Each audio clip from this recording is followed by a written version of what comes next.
Okay, hold on a second, folks. Let me just get everything all set up. All right, first things first. Hey there, folks. It's David Stream of Consciousness. Welcome back to our ongoing stream slash let's. Yeah, ongoing. Yeah, no. If you came here just from, yeah, no, we're not doing Fallout 4 today. No, but we are playing a joke. No, if you came here just from, All right, that's all good. No. All right, yeah. In the spirit of the holiday, we are playing a joke.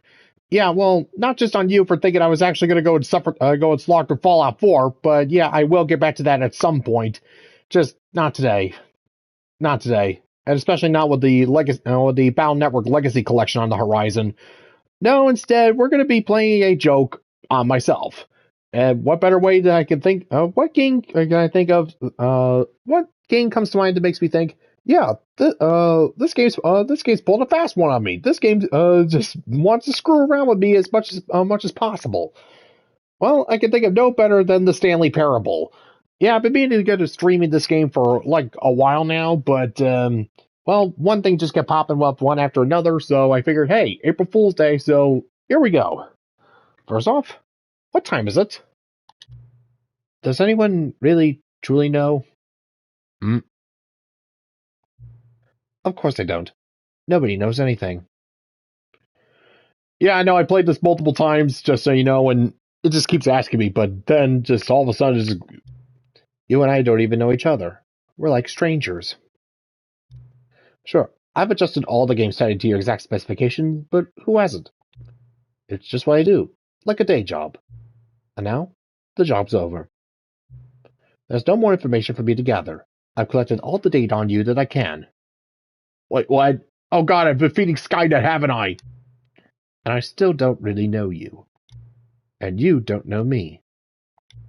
And neither of us know what time it is. I guess some things are just unsettable. But if I'm being totally honest, the game doesn't do anything, and the clock doesn't do anything in the game anyway. You won't have me here when the game starts next time, but that's okay. Video games are meant to be played alone. Well, depending on who you ask, sure. But then again, considering the games that can be played with others, yeah, it's probably preferable if you play alone. At least then you get less racist, transphobic 13-year-old boys screaming in your ear. You like being alone, don't you? Well, again, when I'm with the right people. That's maybe the only information I really learned about you. Well, it's time for me to leave. There's still one more setting that we need to adjust, but it may take a little bit more time before I'm ready for that. It's not really in my job description, but that's okay. Perhaps you'll see me again, if you can find me. Talk soon.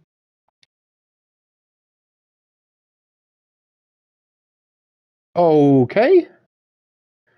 Yeah, like I said, this game is a total head trip.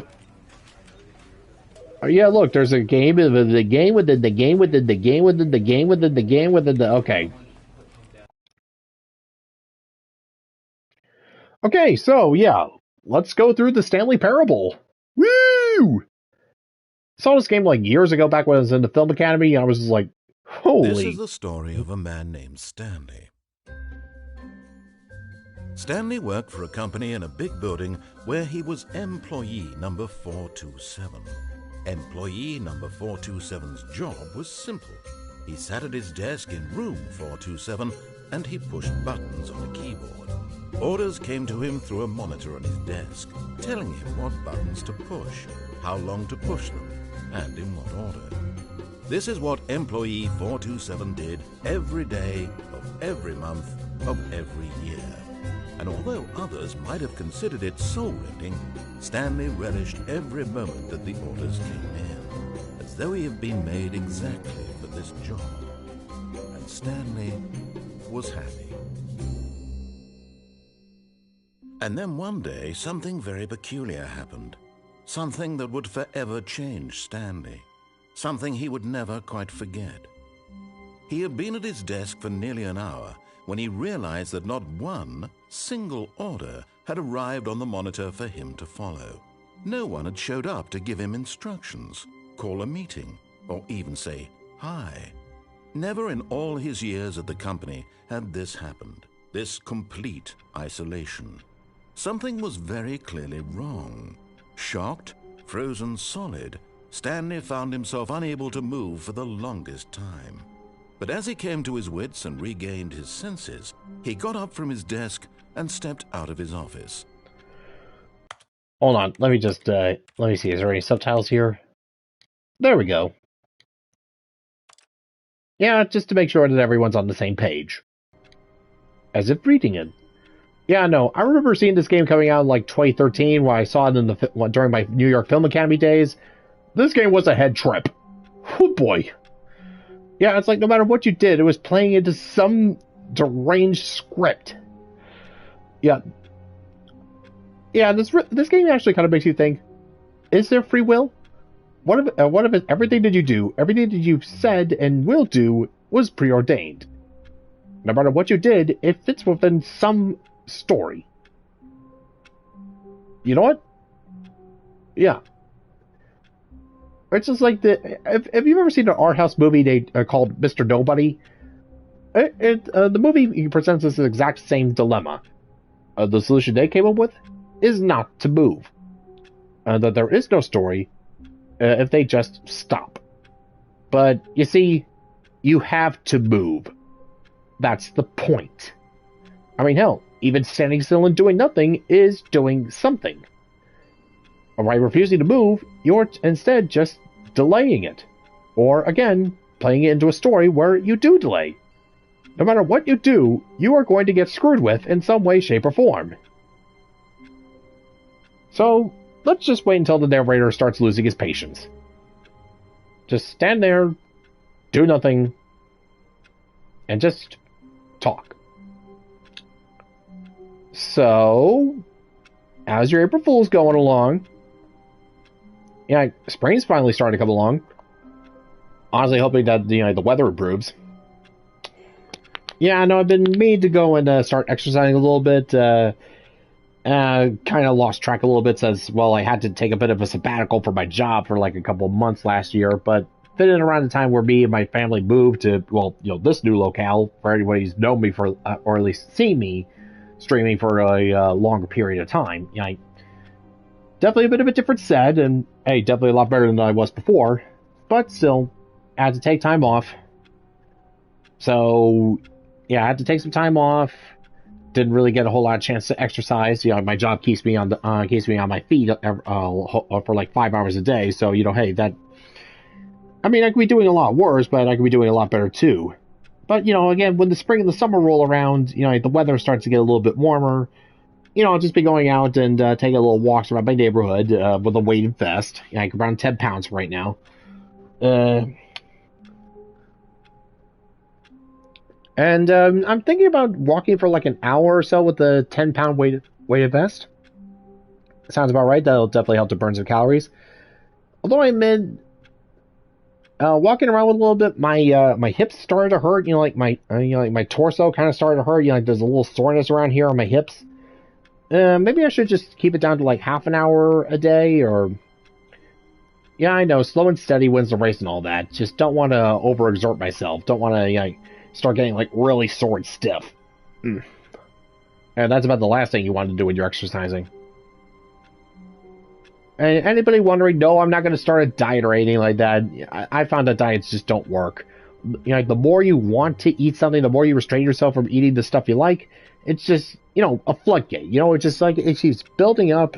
You want to do the things you want to do, but yeah, no, you can only keep it up for so long before you just explode, just go, all your work goes down the toilet. I mean, some people could do it, good for them, but me, nah. Also, yeah, what else? I've been meaning to get back into my drawing lately, just, well, I mean, I got myself my job back, and, I work, it's a kosher supermarket, so we're getting some days off for Passover, so maybe I'll use that time. Or, maybe I'll go and start watching some anime I've been meaning to watch, like Baki, or like Gundam Hathaway on Netflix, or Turn A Gundam on Blu-ray, or just I mean, there's a lot of shows, but the problem is when you get so many of these shows, all these streaming services, you're just surrounded and drowning in so much stuff to do. So much things to watch. You got so much, freedom of choice is a different kind of prison. You know, it's just like, what I want to do this first. I want to watch this first. I want to play this game. I want to do this. I want to do that. Ah! Yeah, on that note, I can actually kind of see the appeal of something like Stanley. You know, like just him doing his job. You know, just like, you know, hey, you get this, you do that.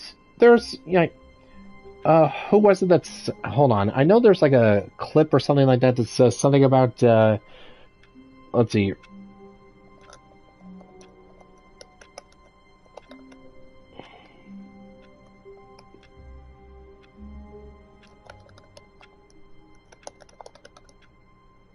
Ah, here it is. Freedom is the enemy of creativity.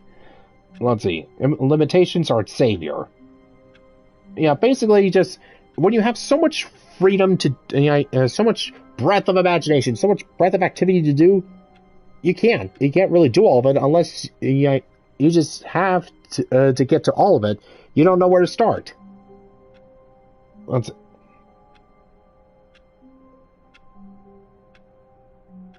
I mean, and there's a reason. I just kind of like the whole drawing with inside the lines. You know, I think inside the box, as I'm looking at here. Yeah, if you have some limits, yeah, some guidelines. I need you to design this with these parameters. Yeah, but you can still go a little bit off the, still a little bit here. Let's see here.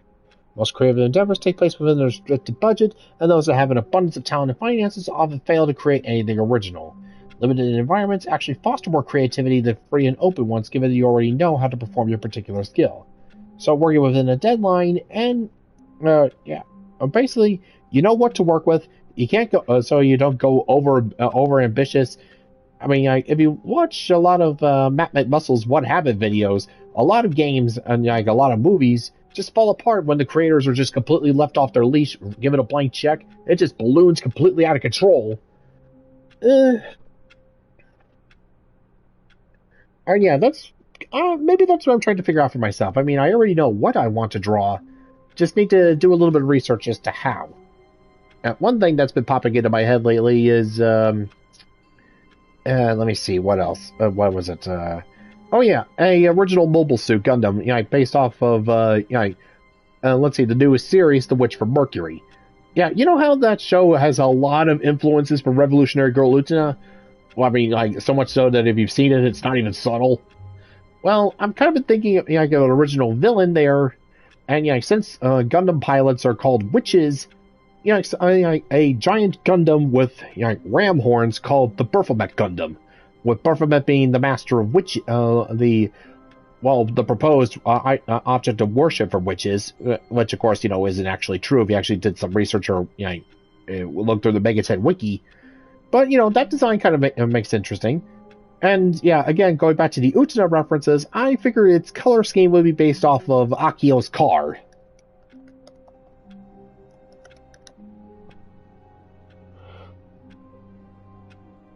Let's see.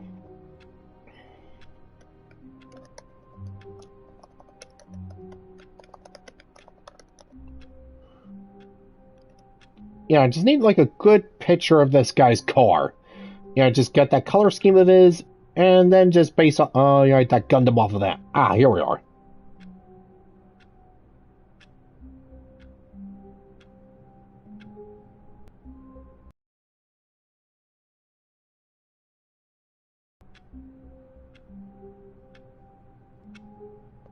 Lots of pictures of this guy with his shirt off.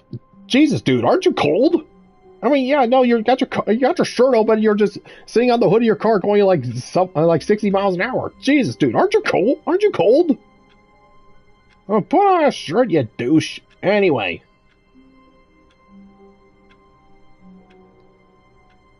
Let's see, just him and his, let's see, his car.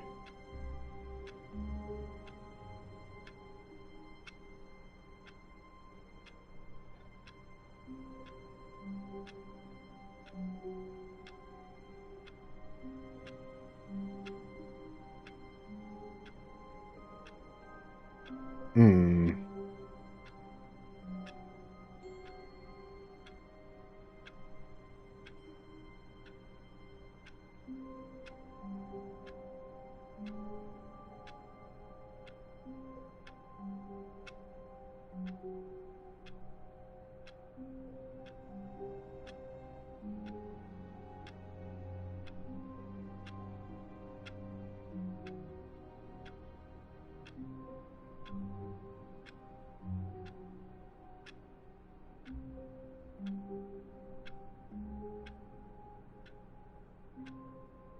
It might be easier if I just look it up on the wiki or something.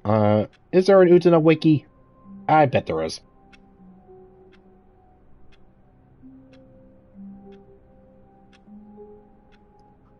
Okay, here we go.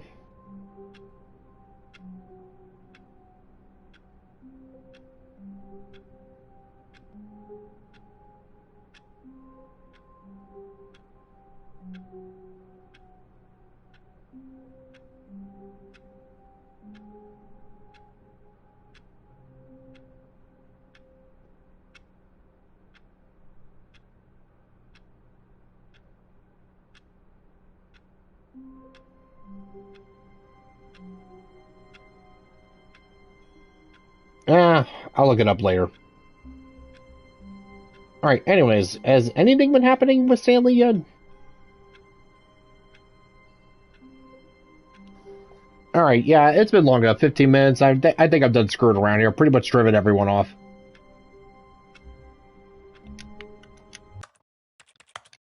Let's see, controls. Alright.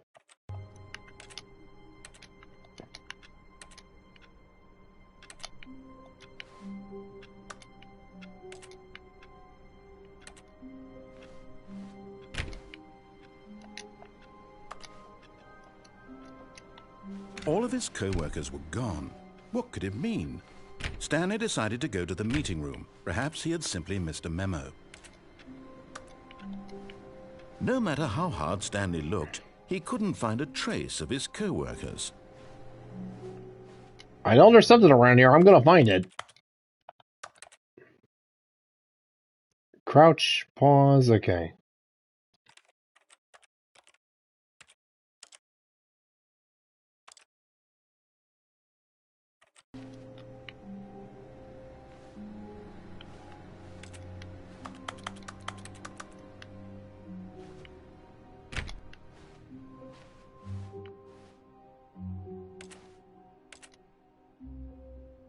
This is a painting.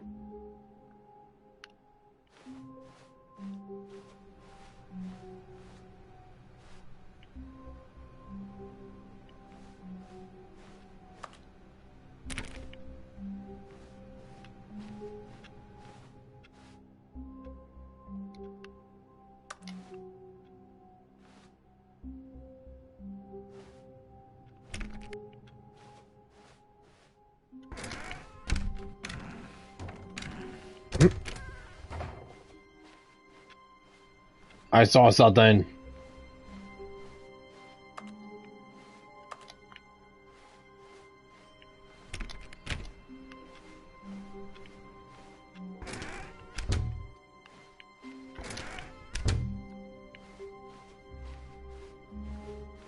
When Stanley came to a set of 2 open doors, he entered the door on his left.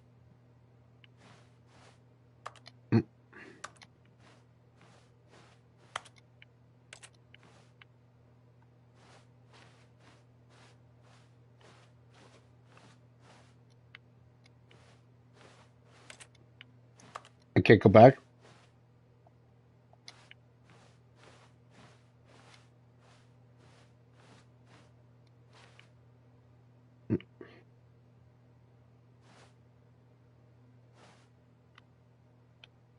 Do I even have feet?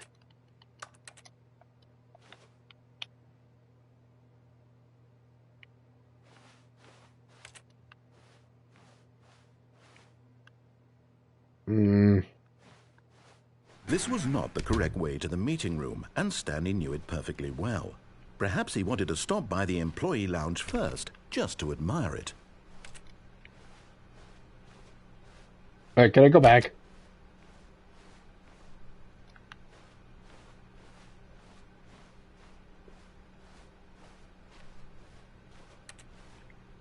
Yeah, I mean, I know I call my stream here Stream of Consciousness, but maybe I should just keep going. Maybe I should just keep doing that instead of whatever this is. Ah, yes, truly a room worth admiring. It had really been worth the detour after all, just to spend a few moments here in this immaculate, beautifully constructed room. Stanley simply stood here, drinking it all in.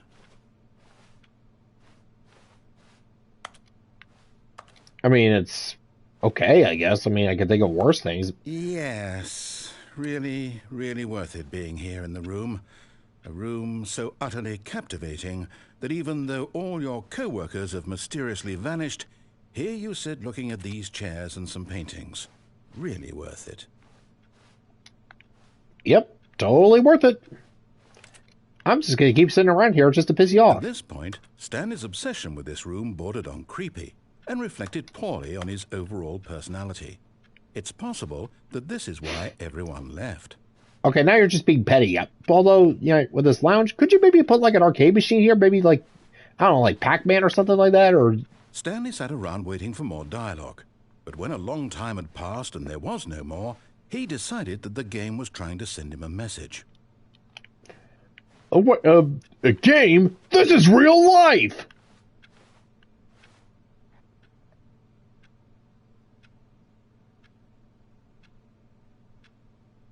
Hello? Hello? Yep, nope. I'm just gonna keep standing around here waiting for the narrator to get pissed off.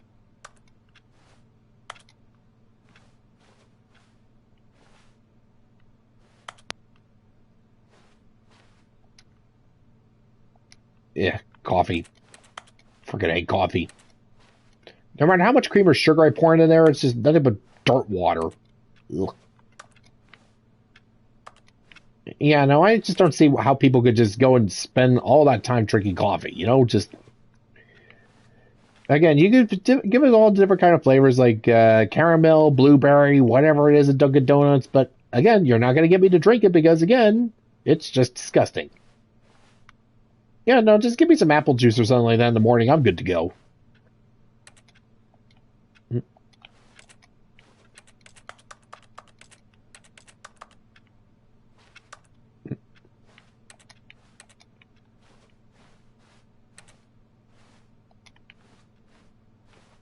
I can outlast you, narrator. I'm just going to sit right here and wait for something to happen.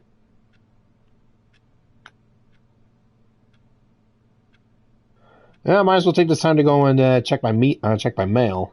Spam, spam. Spam. Ugh. Spam. Spam, spam, spam, spam, spabbity, spam, spam, spam, spam. Spam, spabbity, spam, spam. No Python.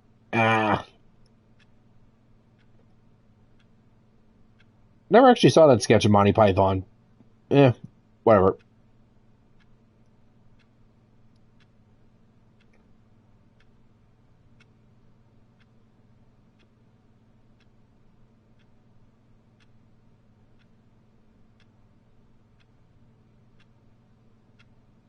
Okay. Yeah, super spoopy. Ooh.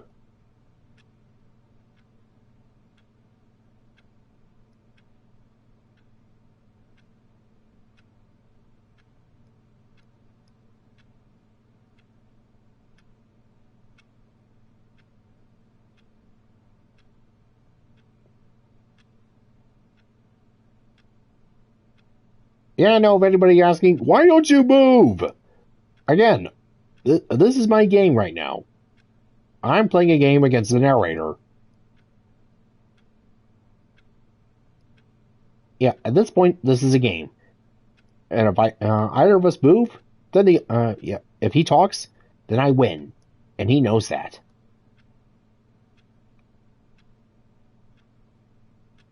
Okay.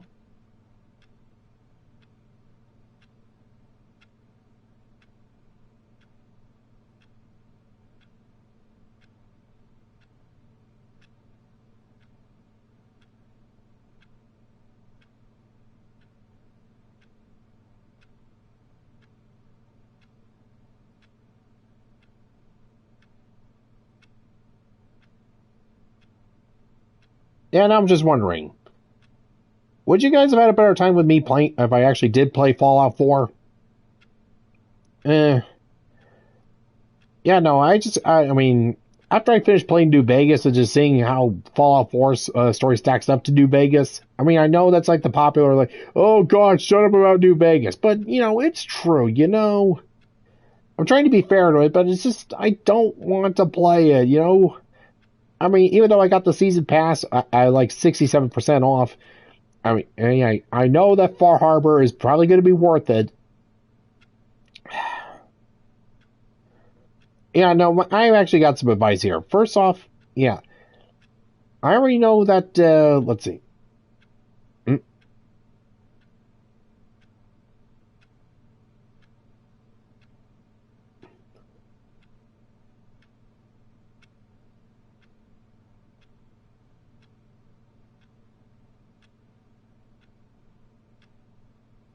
mm,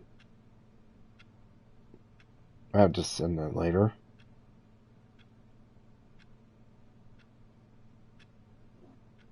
Alright. Alright, fine, narrator, you win. But at last, he'd had enough of the amazing room and took the first open door on his left to get back to business.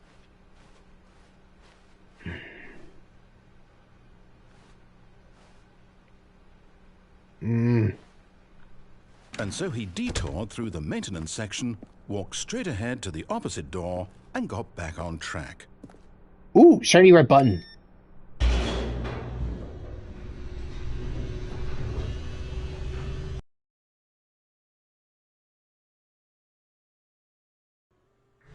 But Stanley didn't want to go back to the office. He wanted to wander about and get even further off track. So now in order to get back, he needed to go, from here, it's, left. Left,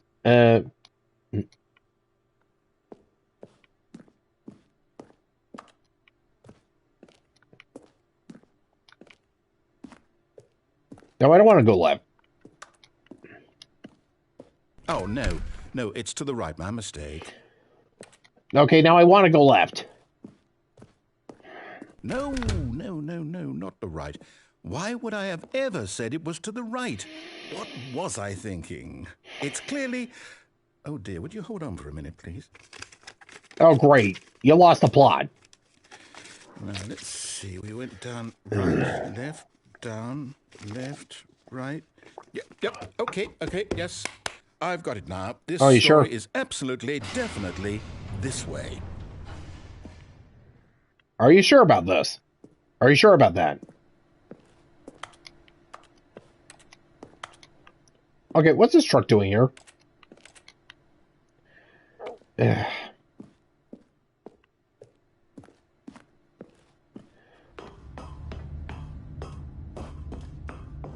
No, Oh. no.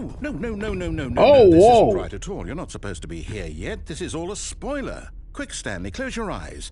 No. Okay. We just have to get back to, oh, who am I kidding? It's all rubbish now. The whole story completely unusable. How about, rather than waste my time trying to salvage this nonsense, we'll just restart the game from the beginning. And this time, suppose we don't wander so far off track, Okay, from the top.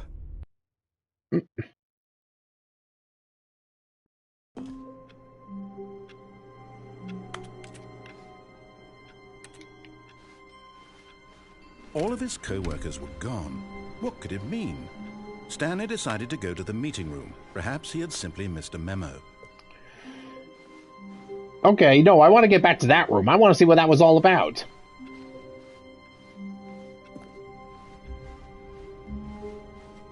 When Stanley... Wait, what? No, I restarted. I swear, I definitely restarted the game over, completely fresh. Everything should be... Oh, did something change? Stanley, did you change anything when we were back in that room with all the monitors? No. Did you move the story somewhere, or... How? Hold on. Why am I asking you? I'm the one who wrote the story. Oh, It God. was right here just a minute ago. I know for sure that it's here somewhere. Okay, then. It's an adventure. Come, Stanley. Let's find the story. Okay, so we're looking for the story now. Okay. My spider sense is telling me I want to go back to that room. I want to go back to that room before just to see what that all was. Wait, this isn't...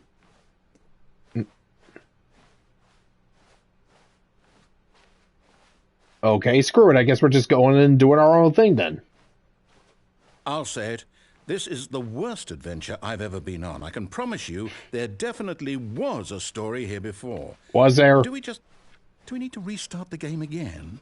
Well, I find it unlikely that we'll ever progress by starting over and over again, but it's got to be better than this.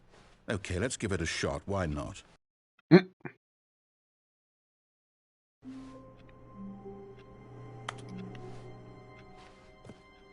All of his co-workers were gone. What could it mean? Stanley decided to go to the meeting room. Perhaps he had simply missed a memo. All right, fine, narrator. Let's get back to what we were supposed to... Wait, what now? Okay, yep, it's worse. Great. I might be remembering this wrong. It's possible the story is back where we just came from. Why don't we go back the other direction and see if we missed anything?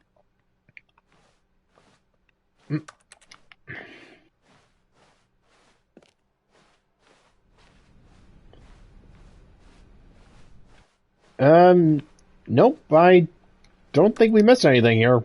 We're stuck. What?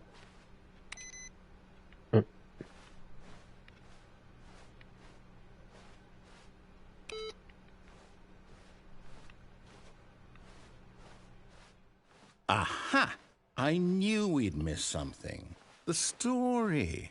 Here it comes. No, wait, never mind. Not the story. Okay, let's head back the other way and retrace our steps. Oh, God. Oh, what the hell's going on here?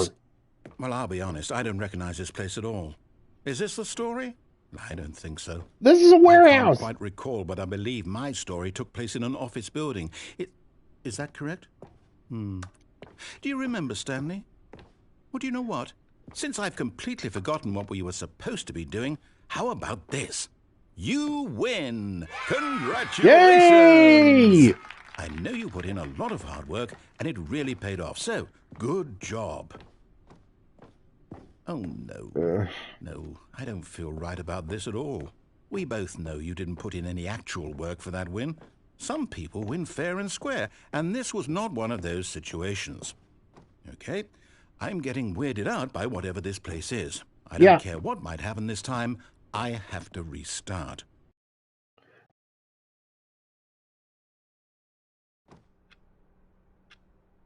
Okay, so completely idiot-proof. All right, I've got a solution. This time, to make sure we don't get lost, I've employed the help of the Stanley Parable Adventure Line. Just follow the line. How simple is that? Okay, let's see how this could get screwed up. Wait.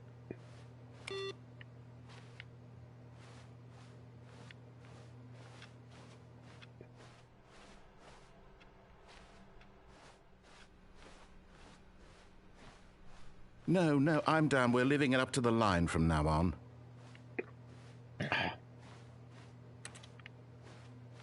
All right, fine. We'll just follow the line like a good little protagonist here.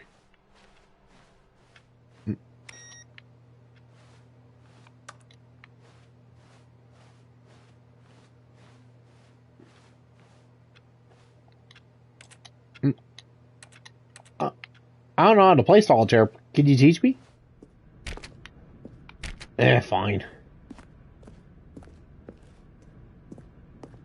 You see? The line knows where the story is. It's over in this direction. Onward, Stanley, to destiny. Here's a thought. Wouldn't wherever we end up be our destination, even if there's no story there? Or to put it another way, is the story of no destination still a story? Simply by the act of moving forward, are we implying a journey such that a destination is inevitably conjured into being via the very manifestation of the nature of life itself? Okay, Stanley, I need to follow this train of thought for a minute. Just stick with me. No. Now, we can both agree that the nature of existence is, in fact, a byproduct of one's subjective experience of that existence, right? I think so. Okay. Now, if my experience of your existence rests inside of your subjective experience of this office, is this office, in fact, the skeleton of my own relative experiential mental subjective construct? Whoa. Hang on. That got a bit weird back there. Well, I'd like to apologize. Not sure where I was going with all that. You know what? I think what we need right now is a bit of music to lighten the mood.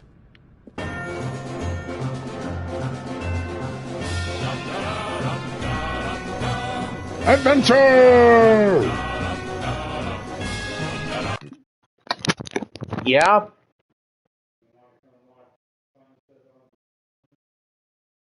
Sunset on the what now? Hold on a second.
Okay, now are we good?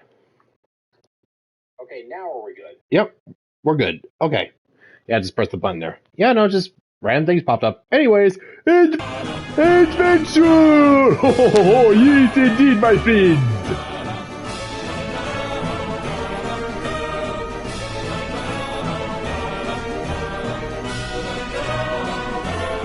Ho, ho, ho, ho.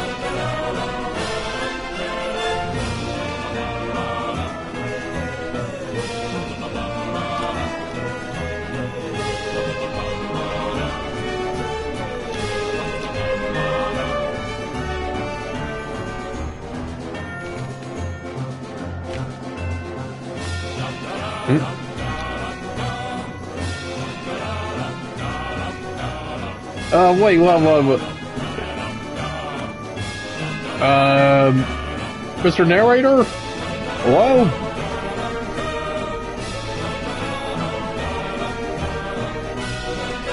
Like someone got a little crazy here.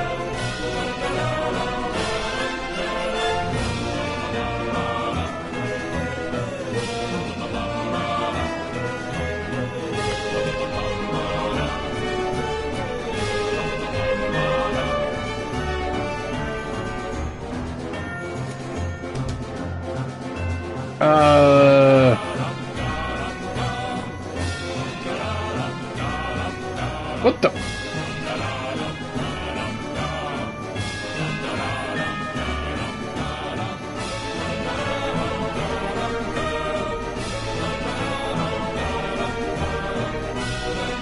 What the hell?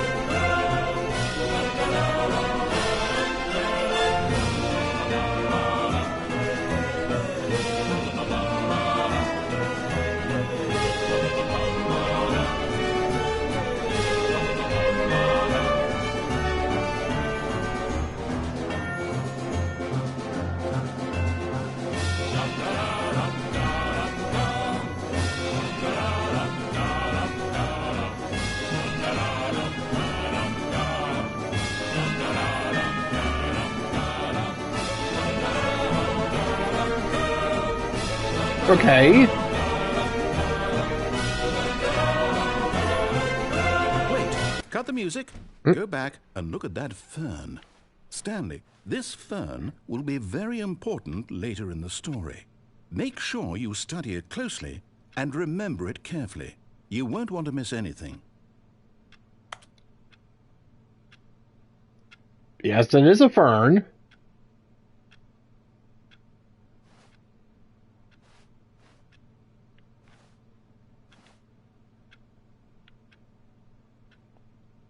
Right, anyways.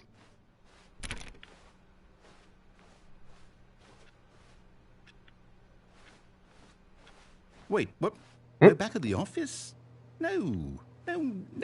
Line, you do know we're looking for the Stanley Parable, right? The story? Is any of this ringing a bell? Nope, it's gone off script. Still missing the doors. Did we make a mistake following the line? Perhaps we could have found the story on our own. You know, at this rate, we might as well have.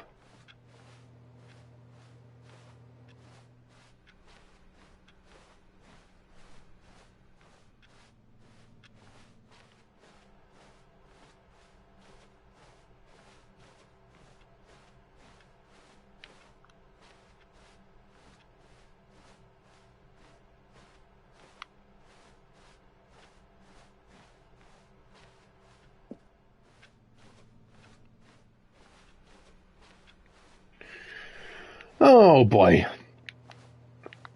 Let's see. Do we follow this line or that line or... Oh god, there's two different lines. There's two different lines here.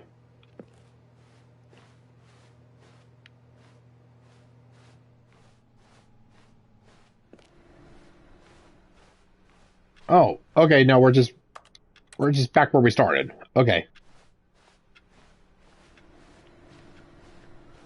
Yeah, narrator, I think we broke it. I think we just broke the whole damn thing. Alright. Oh, now he's crying over spilled pages. Oh, no, no, no, not again. Line, how could you have done this to us? And after we trusted you, after everything we've been through, you... Well, I can't Clippy? take this anymore. To hell with it. Restart.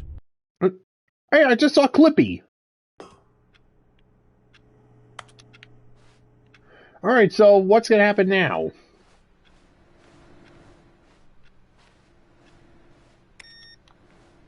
You know what, Stanley? I say forget the adventure line. What's it ever done for us? We're intelligent people, right? Why can't we make up our own story? Something exciting, daring, mysterious. Ooh, this all sounds perfectly doable. Why Sounds don't about we right. simply start wandering in, well, I don't know. How about this direction? Alright, yeah, no, let's go off the beaten path here. You and me, narrator, us against the world. Yes, this is exciting. Just me and Stanley forging a new path, a new story. Well, it could be anything. What do you want our story to be? Go wild. Use your imagination.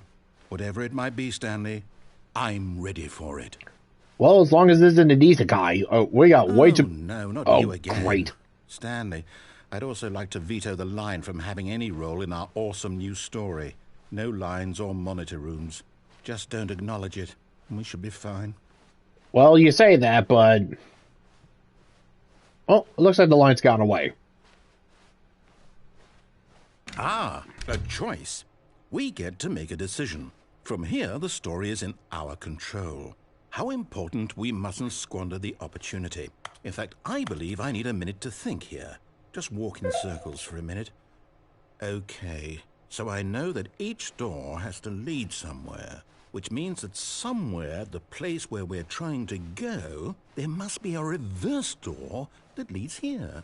And that in turn means that our destination corresponds with the counter-inverted reverse door's origin. So starting from the right, let us ask, will taking the right door lead us to where we're going? And since the answer is clearly yes, then by all accounts, the door on the right is the correct one. Another victory for logic. Come, Stanley, our destiny awaits. Hold up, what's this? Wait. First reason. Confusion ending. Confusion? You're telling me that's what this is? It's all one giant ending? And we're supposed to restart the game, what, eight times? 8 times? That's really how all Find a this goes? bookstore? It's all Simply... determined? So now, according to the schedule, I restart again. Then what? Am I just supposed to forget? Well, what if I don't want to forget? Yeah, no. My mind goes blank simply because it's written here on this thing, wall. Well, who consulted me? Why No don't one. I get to decide? Why don't I get a say in all of this? Is it really? No, it can't be. I don't want it to be. Yeah, I no. don't want the game to keep restarting. I don't want to forget what's going on. I don't want to be trapped like this. I won't restart the game. I won't do it. I won't do it. I won't do it. And the timer stopped? Does that mean, did we do it? Did we break the cycle? I think we did. Whatever it is that made this schedule. How would we even know? Will someone come for us? Will something happen? So, All right. okay. I guess now we just wait. Mm-hmm. You know, I suppose in some way that this is a kind of story. Wouldn't you agree? I'm not quite Not a good sure one, if but... we're in the destination or the journey. Though they're always saying that life is about the journey and not the destination. So I hope that's where we are right now. We'll find out, won't we? Eventually. Well, in the meantime, if you...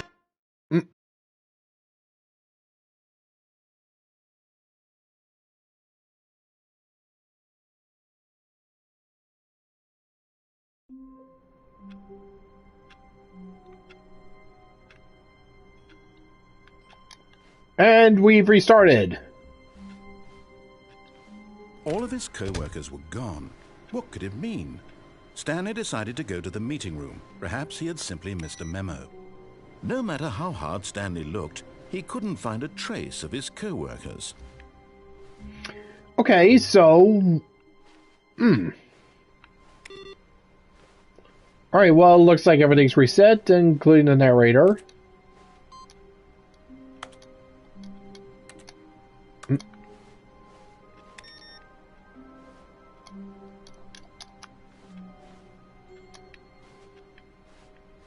Oh, goodbye, Mr. Narrator.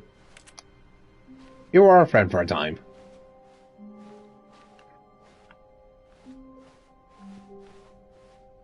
When Stanley came to a set of 2 open doors, he entered the door on his left. Alright, fine. You know what? Screw it. Let's just go with how the story was originally intended for us. Let's just see what they were going with here. Yet there was not a single person here either. Feeling a wave of disbelief, Stanley decided to go up to his boss's office, hoping he might find an answer there. Yeah, so how to solve a dispute with a coworker. Let's see. Nothing using slides to assure employees that everything is okay. Make sure your site has a slick blue graphic on the header that throws a bevel on all the text. This will ensure a calm and productive work environment. Everyone is unique. You most of all. Oh god, this is basically my fears of what working in a corporate office would be like. Number of slides on this slide. Slides, charts, and slides.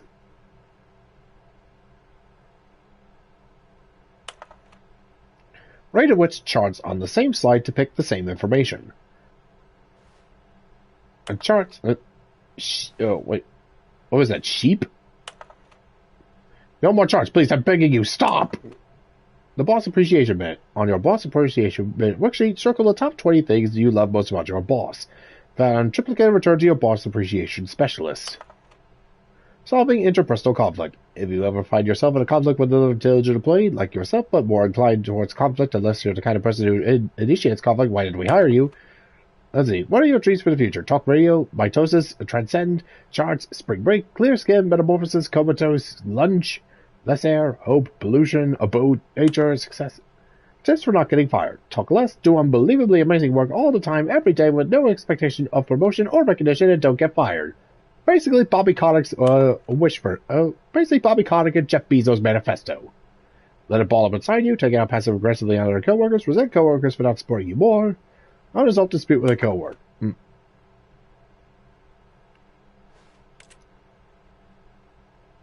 Our grass is about money. We have our product.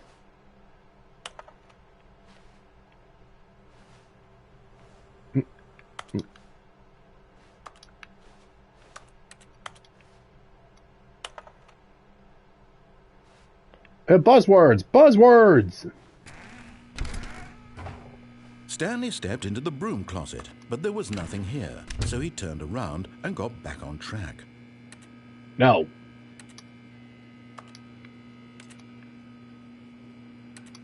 There was nothing here. No choice to make, no path to follow, just an empty broom closet. No reason to still be here. I'm staying here until something happens. Something like this is usually bound to happen. It was baffling that Stanley was still just sitting in the broom closet. He wasn't even doing anything. At least if there was something to interact with, he'd be justified in some way. As it is, he's literally just standing there doing sweet FA. Yeah, he said fuck all. Are you really still in the broom closet? Yes, I am. Standing around doing nothing? Why? Please offer me some explanation here. I'm genuinely confused. Just to troll you. I'm not coming out of the closet! I'm not coming out! You do realize there's no choice or anything in here, right? If I'd said Stanley walked past the broom closet, at least you would have had a reason for exploring it to find out. But it didn't even occur to me because literally this closet is of absolutely no significance to the story whatsoever. I never would have thought to mention it. Well, who decided that? Maybe this broom closet has everything to do with the story. Maybe to you this is somehow its own branching path. Maybe when you go talk about this with your friend, you'll say, "Oh, did you get the broom closet ending? The broom closet ending was my favorite." I hope your friends find this concerning. That implies I actually have friends. Stanley was fat and ugly and really, really stupid. He probably only got the job because of a family connection. That's how stupid he is. That or with drug money. Also, Stanley is addicted to drugs and hookers. And the narrator is a petulant little twat. Well, I've come to a very definite conclusion about what's going on right now. You're dead. You got to this broom closet, explored it a bit, and were just about to leave because there's nothing here, when a physical malady of some sort shut down your central nervous system and you collapsed in front of your screen. Well, in a situation like this, the responsible thing is to alert someone nearby so as to ensure that your body is taken care of before it begins to decompose. Hello? Anyone who happens to be nearby? The person at this computer is dead. Nope. They have fallen prey to any number of your countless human physiological vulnerabilities. It's indicative of the long-term sustainability of your species. Please remove their corpse from the area and instruct another human to take their place, making sure they understand basic first-person video game mechanics and filling them in on the history of narrative tropes in video gaming, so that the irony and insightful commentary of this game is not lost on them. All right, when you've done that, just step out into the hallway. Yeah, no, sorry. The only people I could find work for IGN.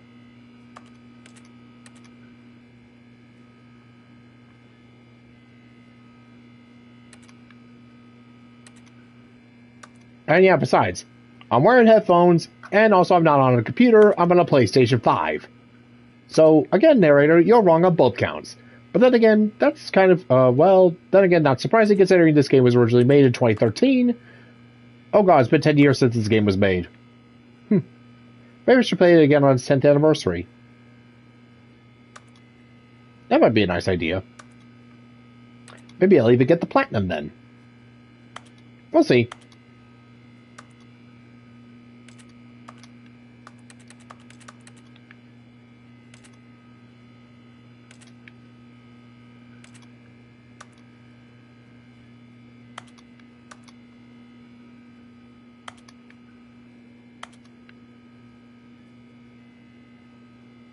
I'm just going to sit here.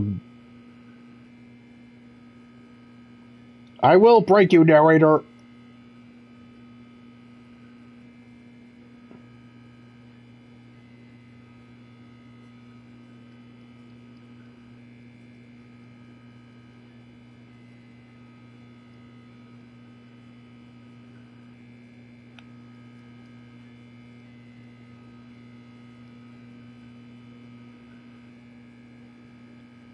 Yeah, game, you think you know how to troll people? Trust me, I know how to push their button. I know how to push people's buttons.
Ah, second player. It's good to have you on board. I guarantee you can't do any worse than the person who came before you. You too? Unbelievable. I'm at the mercy of an entire species of invalids. Perhaps there's a monkey nearby you can hand the controls to. A fish? Fungus? Look, you can hammer out the details. I'm not particularly picky. I'll just be waiting for when you're ready to pick up the story again.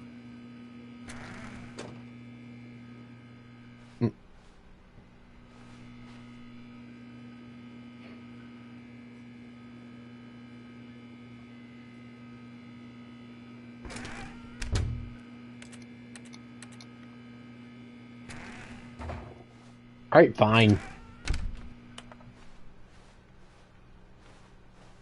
Coming to a staircase, Stanley walked upstairs to his boss's office. Now, screw you. I want to see what's down here.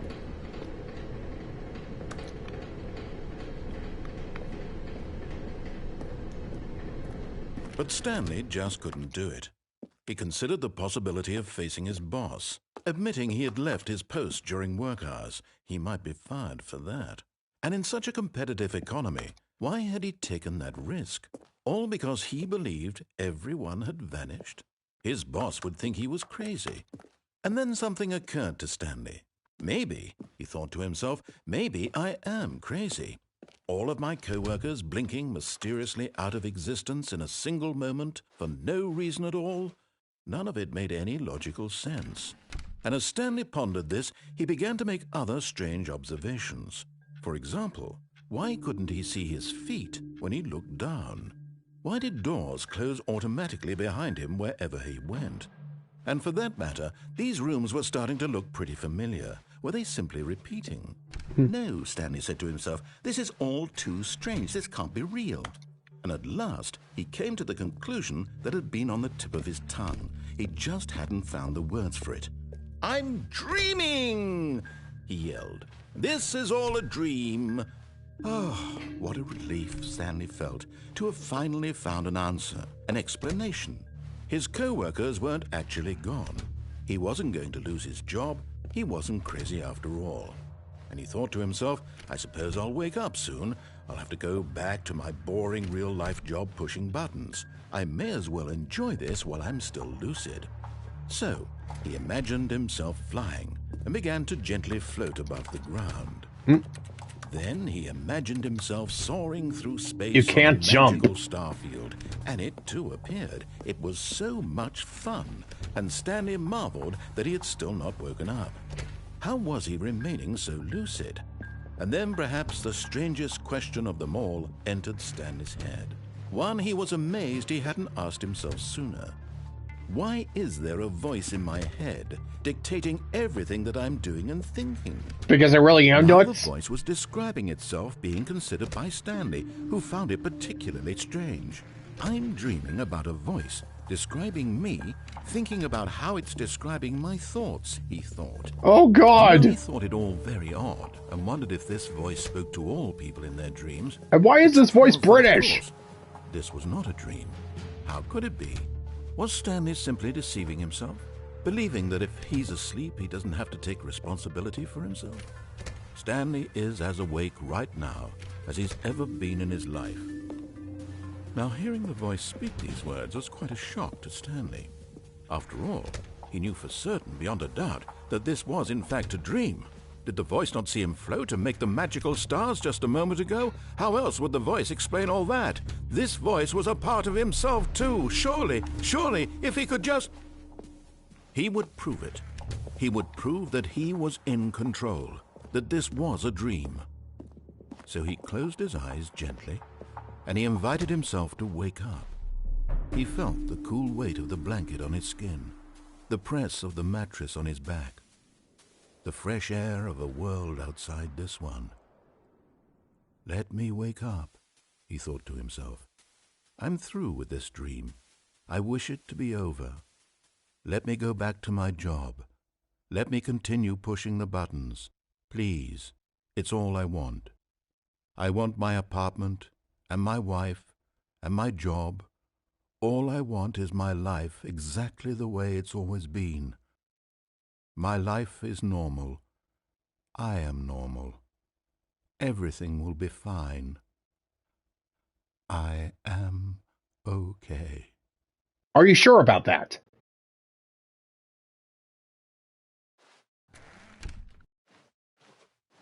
Stanley began screaming. Please, someone, wake me up. My name is Stanley. I have a boss. I have an office. I am real. Please, just someone tell me I am real. I must be real. I must be. Can anyone hear my voice? Who am I? Who am I? And everything went black.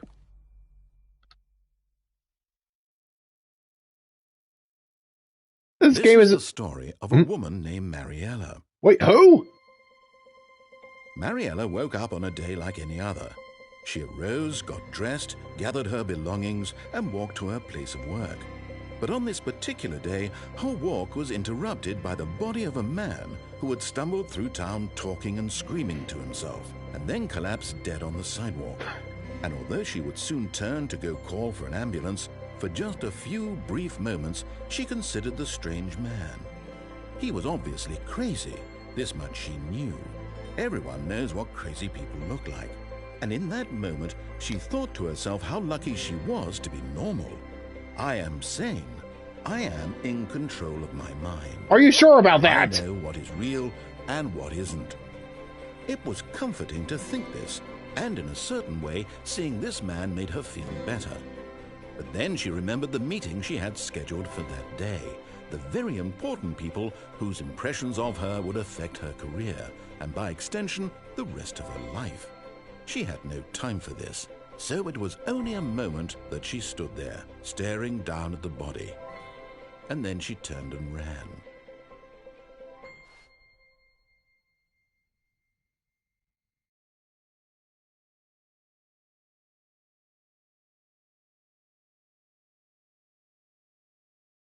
Alright, so...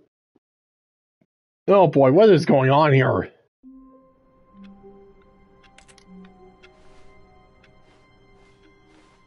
All of his co-workers were gone.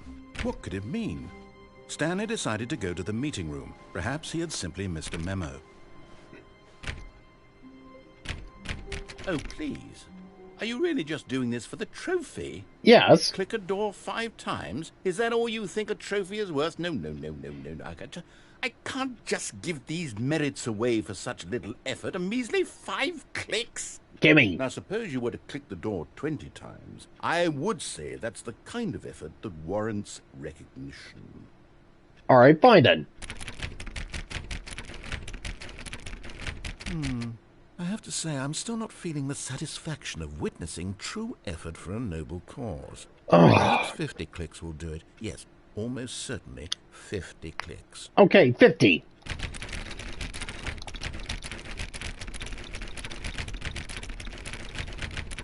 No, I'm still not feeling it. I want this trophy to have meant something. It has to be a something. true reward for valiant effort. I want to see some hustle, Stanley. I want to see commitment, a willingness to go all the way no matter the cost. Why don't you go put 20 clicks into door number 417?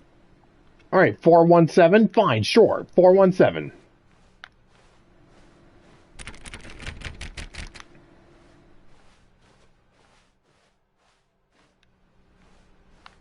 Alright, where is 417?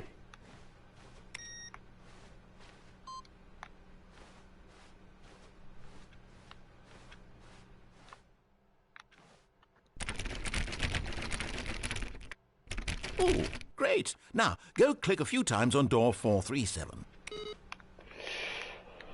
You're just doing this to jerk me off. You're just jerking me around, aren't you?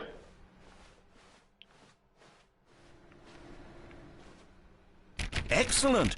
I think we're getting somewhere. Now, door 415. Let's give it 10 clicks or so. It just said to click 5 times on the door. I read the description.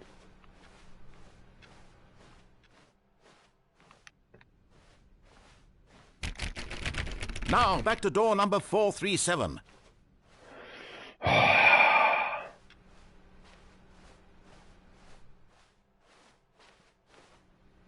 Let's see. How about you click on, well, I don't know, the copy machine? Which copy machine? All right, back to room 417. I'm really feeling it now. I think we're getting somewhere. Again, are you sure about that? Because again, I just feel like I'm wasting your time, my time, everyone else's time.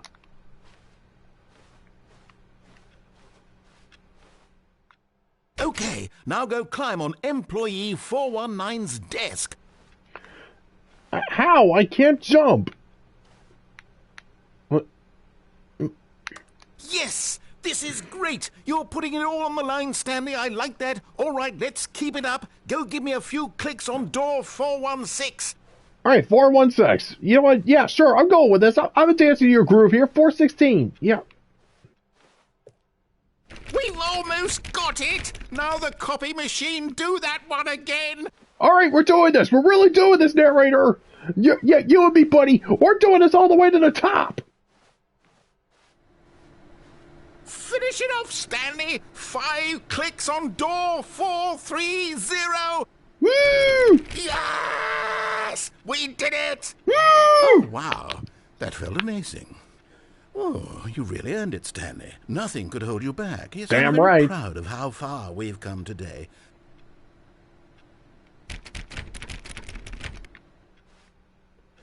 All right, well, that happened.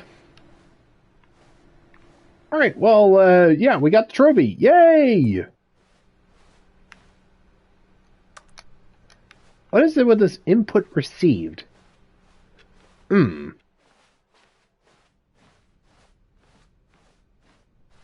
Stanley came to a set of 2 open doors, he entered the door on his left. This was not the correct way to the meeting room, and Stanley knew it perfectly well. Perhaps he wanted to stop by the employee lounge first, just to admire it. You know what? No. Wow. Yes, this room. But eager to get back to business, Stanley took the first open door on his left. No. Stanley was so bad at following directions, it's incredible he wasn't fired years ago.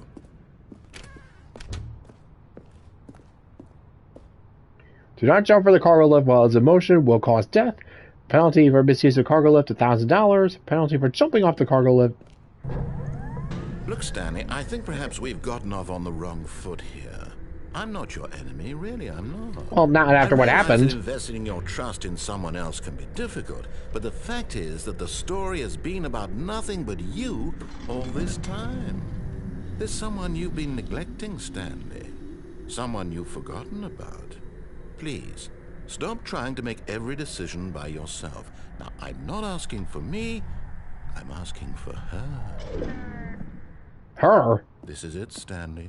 Your chance to redeem yourself, to put your work aside, to let her back into your life. She's been waiting.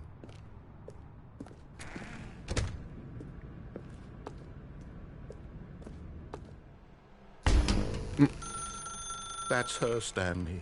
You need to be the one to do this, to reach out to her. What in God's name is going on? Place your faith in another, then pick up the phone. Well, it's not like I have any other choice.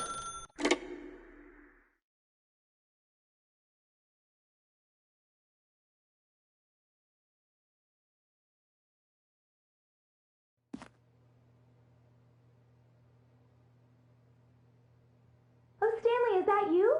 Hold on, sweetie. Sorry to keep you waiting. I'm just pulling the bread out of the oven. All right. Okay, there we go. All right, now, I want you to come in and tell me all about your day. Gotcha. Oh, come on. Did you actually think you had a loving wife? I don't even know what I am. Their am. life to you. I'm trying to make a point here, Stanley. I'm trying to get you to see something. See what? Come inside. Let me show you what's really going on here. Oh, you know what? No, I've had Sorry, but you're in my story now. Oh, great. The narrator's gone nuts. This is a very sad story about the death of a man named Stanley. Stanley is quite a boring fellow. He has a job that demands nothing of him, and every button that he pushes is a reminder of the inconsequential nature of his existence.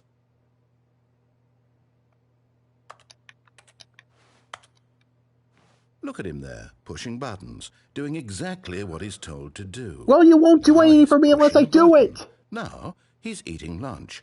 Now he's going home. Now he's coming back to work.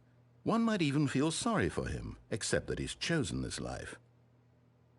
Look, I have a house, I have a stable job. In this economy, that's pretty much a godsend. So don't you go and start giving me crap, narrator. I mean, we were friends in a couple of lives before. What the hell happened now? Did I just get an asshole narrator this time? Is that what's going on here? Or did you just, like, tag out? Ugh. But in his mind, he can go on fantastic adventures. From behind his desk, Stanley dreamed of wild expeditions into the unknown, fantastic discoveries of new lands. It was wonderful, and each day that he returned to work was a reminder that none of it would ever happen to him.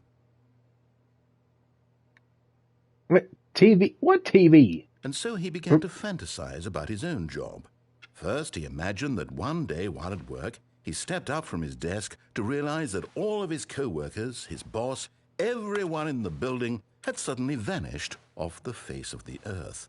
The thought excited him terribly. So he went further. He imagined that he came to 2 open doors and that he could go through either.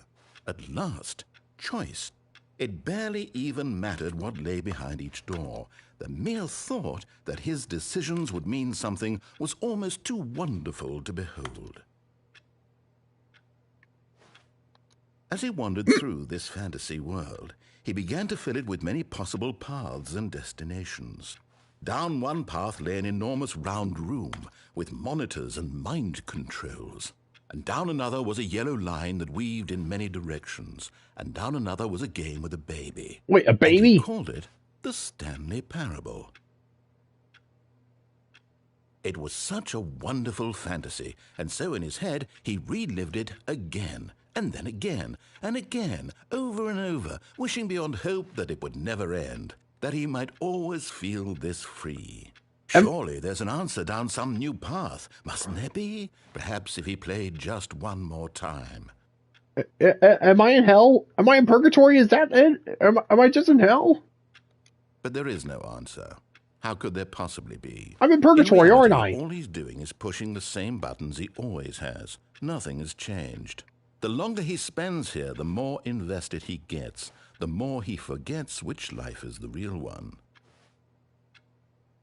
And I'm trying to tell him this, that in this world he can never be anything but an observer, that as long as he remains here, he's slowly killing himself. But he won't listen to me. He won't stop. Here, watch this. Stanley, the next time the screen asks you to push a button, do not do it.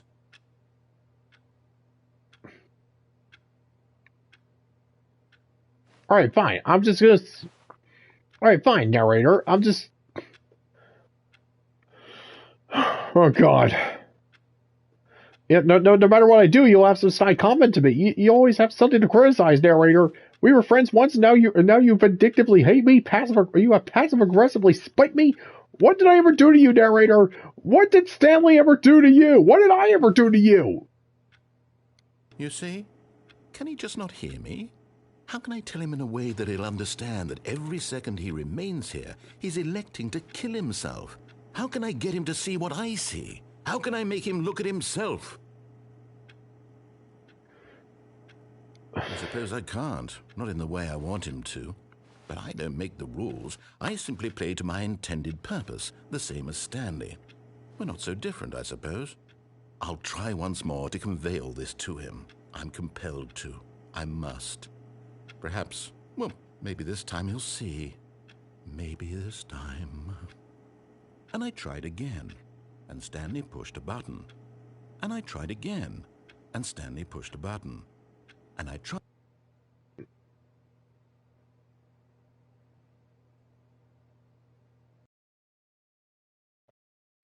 I'm in hell, aren't I? I'm stuck in hell. I try to escape, but I just keep getting roped into do bullshit.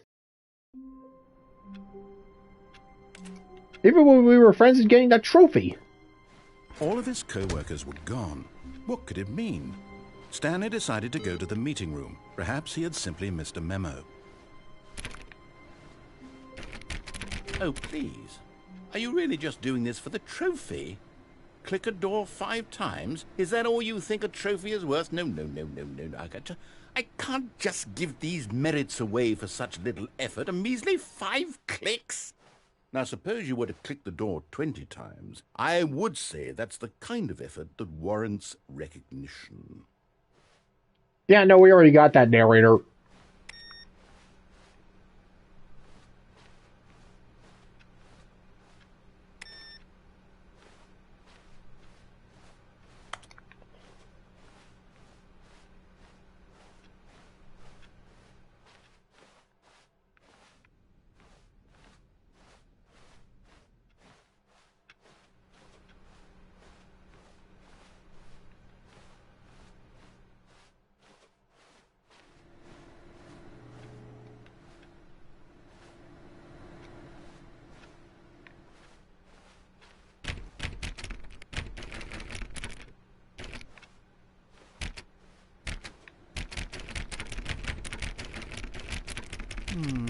I have to say, I'm still not feeling the satisfaction of witnessing true effort for a noble cause. Perhaps 50 clicks will do it. Yes, almost certainly 50 clicks.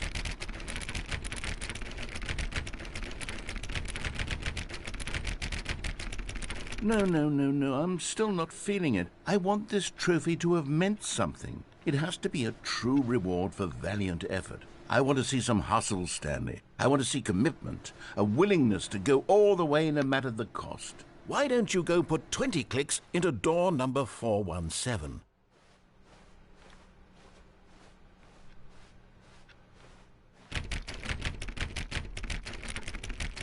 Oh, great. Now, go click a few times on door 437. All right, well, what would happen if we actually got the trophy again? Excellent. I think we're getting somewhere. Now, door 415. Let's give it 10 clicks or so.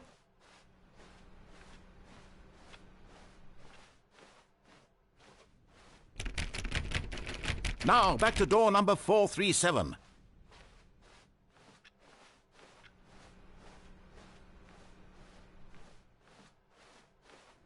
Let's see. How about you click on, well, I don't know, the copy machine. All right, back to room 417. I'm really feeling it now. I think we're getting somewhere. Okay, now go climb on employee 419's desk.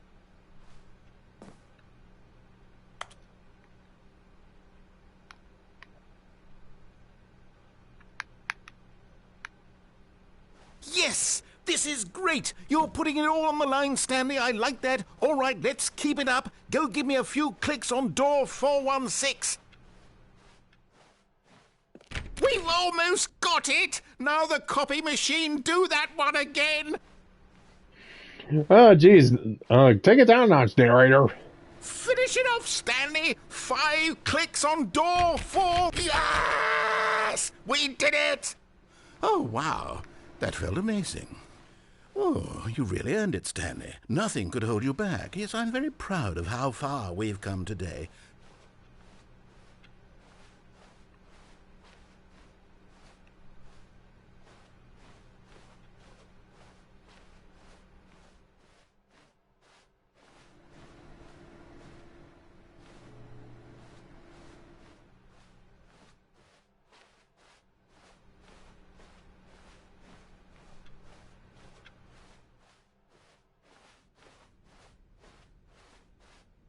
When Stanley came to a set of 2 open doors, this was not the correct way to the meeting room, and Stanley knew it perfectly well. Perhaps he wanted to stop by the employee lounge first, just to admire it. Yeah, nice lounge. Bye. The lounge was sublime, a work of art. But eager to get back to business, Stanley took the first open door on his left. And so he detoured through the maintenance section, walked straight ahead to the opposite door, and got back on track.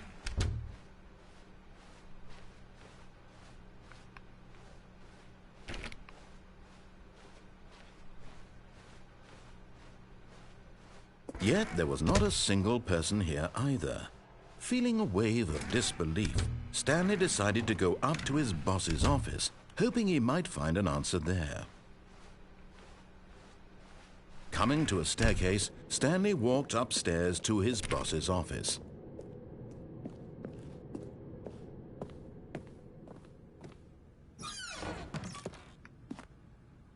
Because the boss knows that what the boss says goes. If the boss has suffered losses, then that's what the boss shows.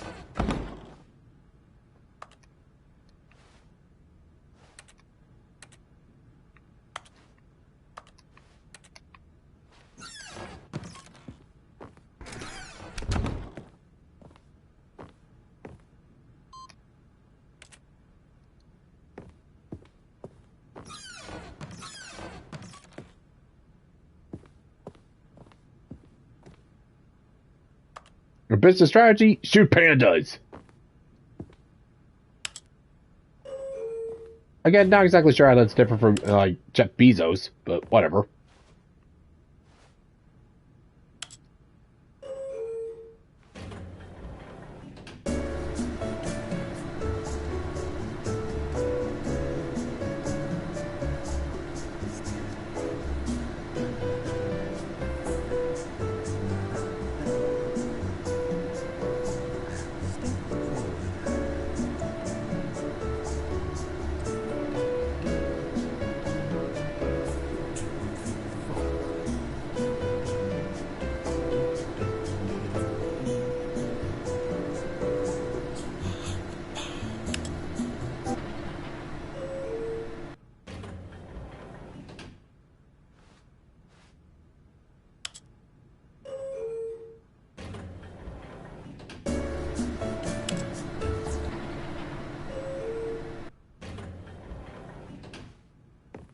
Does that elevator actually even go anywhere?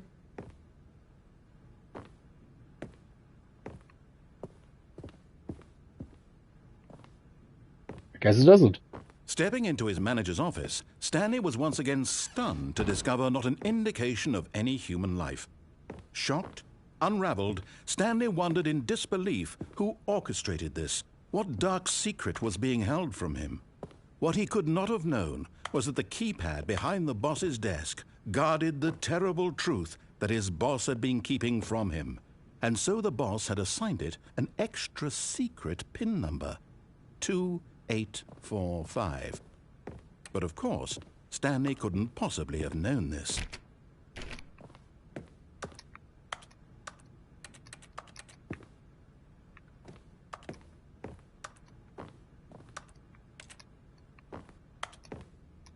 Stanley just sat around twiddling his thumbs. Trying to input anything on the device was useless, since he could never possibly know that the combination was 2845.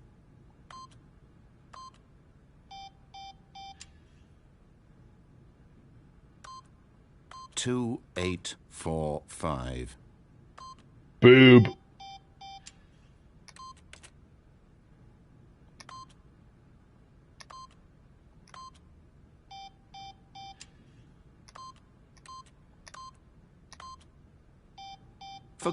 But it turns out that the panel's emergency override kicked in, and the door just opened all by itself, and Stanley got the hell along with the story.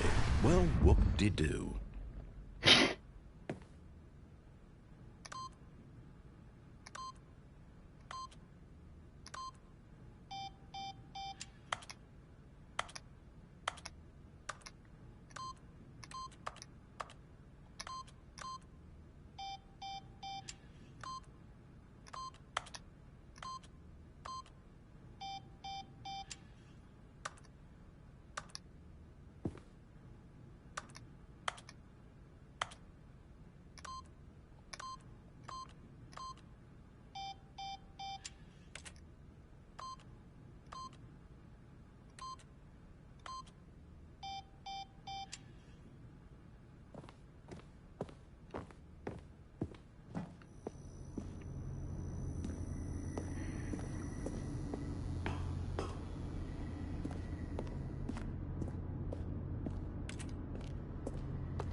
Okay, why couldn't they go in this elevator but not in the other elevator? Descending deeper into the building, Stanley realized he felt a bit peculiar. It was a stirring of emotion in his chest, as though he felt more free to think for himself, to question the nature of his job. Why did he feel this now, when for years it had never occurred to him? This question would not go unanswered for long.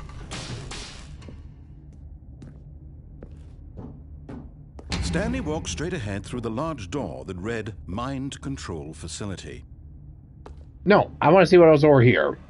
Although this passageway had the word escape written on it, the truth was that at the end of this hall, Stanley would meet his violent death. Yeah, no, already had that happen to me before. I'm definitely not worried this time. And besides, even if Stanley dies here... The door behind him was not shut. Stanley still had every opportunity to turn around and get back on track. Yeah, no. At this point, Stanley was making a conscious, concerted effort to walk forward and willingly confront his death.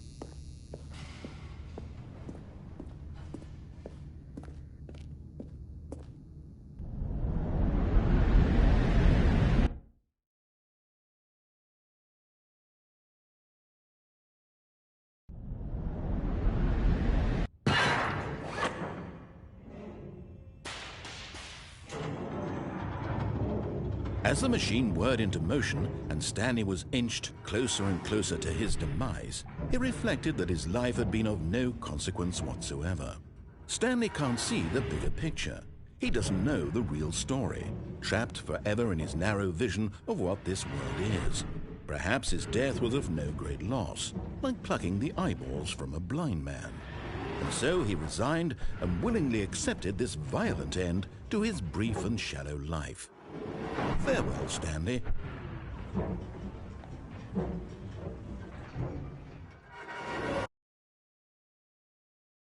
Farewell, Stanley, cried the narrator. Oh, now as there's Stanley another was one! led helplessly into the enormous metal jaws. In a single visceral instant, Stanley was obliterated as the machine crushed every bone in his body, killing him instantly.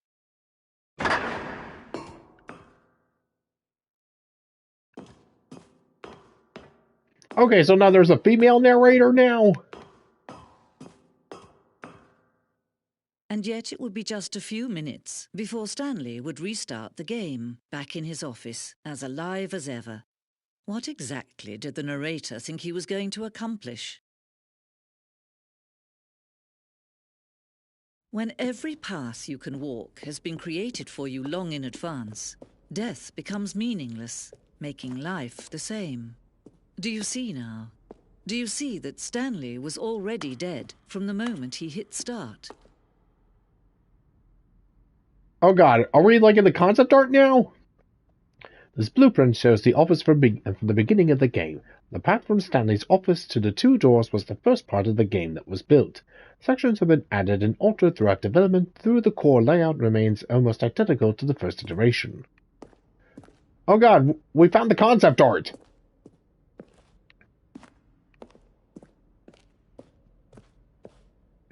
The pacing of this opening section was important to get right. This corridor has been moved and altered to make sure the player reaches the two doors in a good time.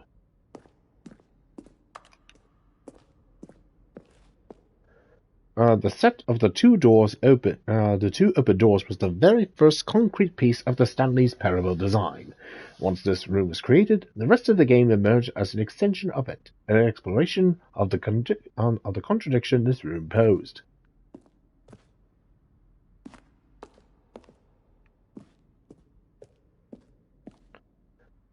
A selection of sounds used throughout the game when buttons are pressed. Each sound is a mix of keyboard stroke and a synthesized tone.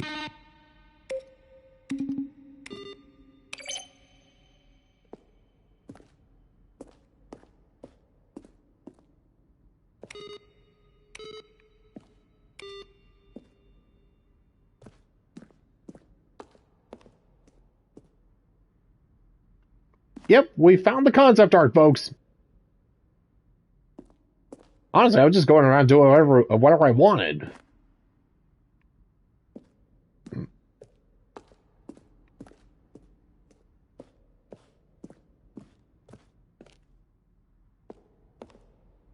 Maintenance room.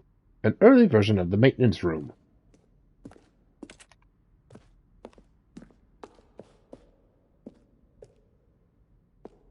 Wait. Fun! And money and what the Is that a YouTube page?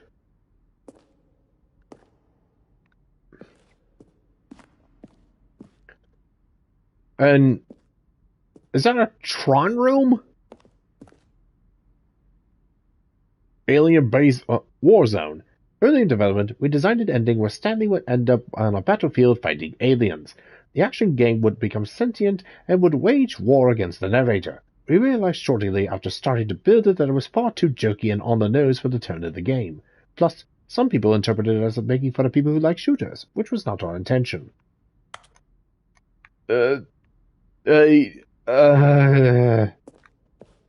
Ultra Deluxe announcements. In December 2018, we announced the Ultra Deluxe version of the Stanley Parable at the Games Awards. These screenshots of the videos we made for the announcement and the game's delay.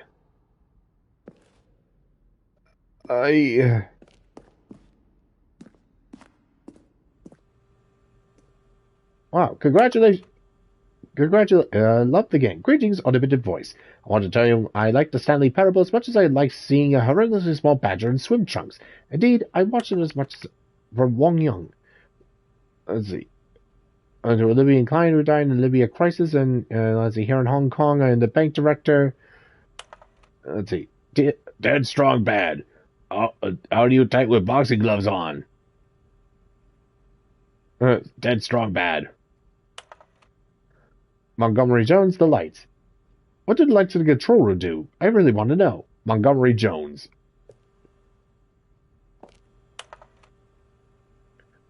Let's see. Narrator emails.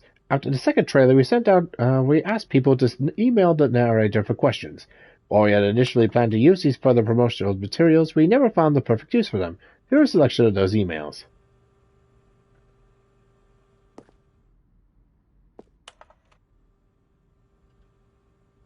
There's a skeleton inside of you. There are more skeletons in this world than humans. Thanks and bye. Am I Stanley? Are you spying on me? I don't know. Why? An early version of The Lounge.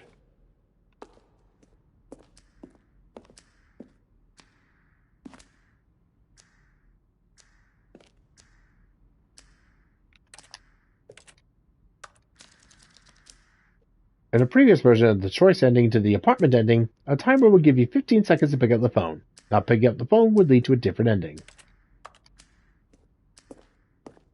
The cargo lift. The second version is functionally the same as what's in the final game. We wanted it to look more like a place where cargo was actually stuffed.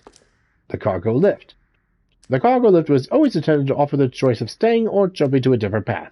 However, after this early version we decided we also wanted the option of the player falling to their death. Oh, so we can go to the cargo lift and we can get another ending. Ooh.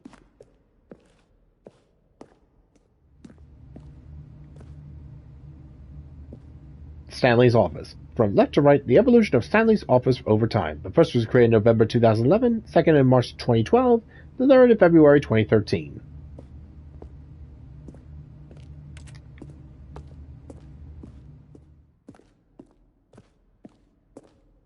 Game design mock-up. This is a level that William, the level designer, sent Davey, the writer, as a kind of audition piece. The strength of this level got William hired to design the full game. Though much of its environment has changed, the basic layout for this mock-up is still in the game.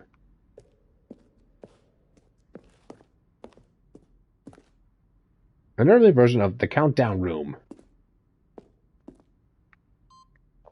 Monitor Room Elevator. For a time, the elevator in the monitor room would go up or down, with freedom above and countdown below. We abandoned this when players found it too difficult to remember what was up and what was down, and placed the two endings together instead. One of the desks for an early version of the Countdown ending. This is the freedom ending as it existed in beta.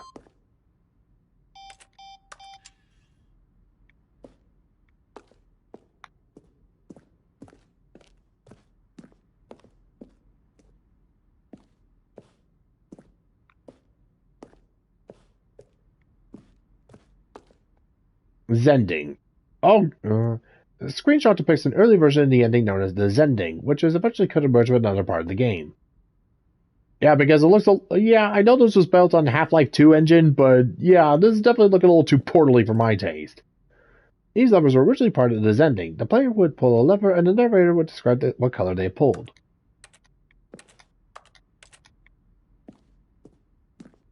The Zending model. The Zending went through many iterations. This room represents the fourth version of the ending, and we thought it was complete, but decided to abandon it and change it again shortly before launch.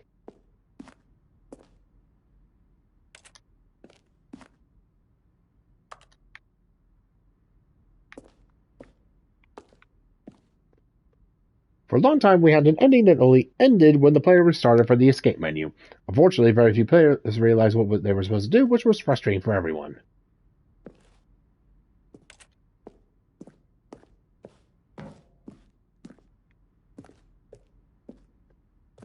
We ran 4 major teaser trailers over the course of the game's development, which meant to convey something about the spirit of the game. This is the first one released in May 2012. It features a series of broken rooms and the voice of the narrator informing viewers that he's preparing a new version of the Stanley Parable. Or, just find it on YouTube, I guess.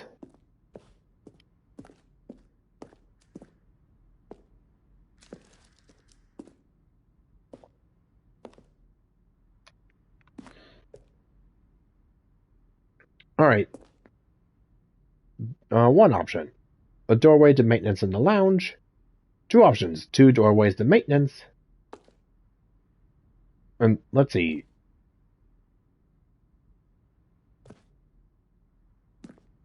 And to the confusion ending. The flow of hallways following the first 2 doors was important to get right, since players will replay them so many times. We discussed a number of designs, but ultimately it was the simplest version that won out. Alright, so I just stumbled into the concept art. Cool.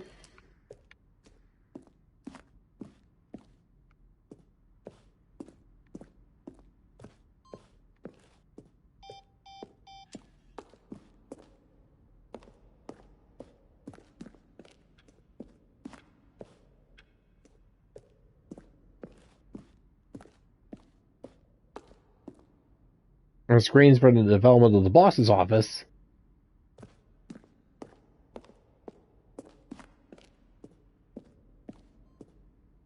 Oh yes, the lounge again! Yay!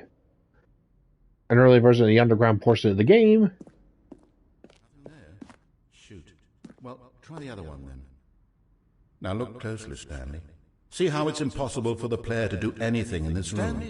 Perfect example of poor level design. Textbook mistake. Kevin Brighton, the voice of the narrator, recorded dialogue for the entire game roughly 3 separate times over the 2 years of development. These are clips from early takes that weren't used in the final game. But of course, next I'll try to solve it. Here, I'm just going to make this easy on you.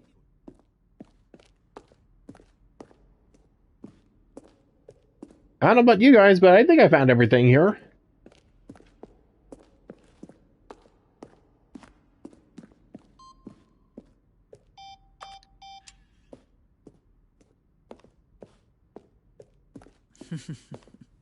Oh, look at these two. How they wish to destroy one another.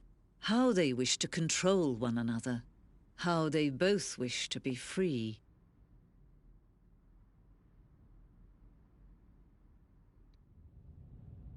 Can you see?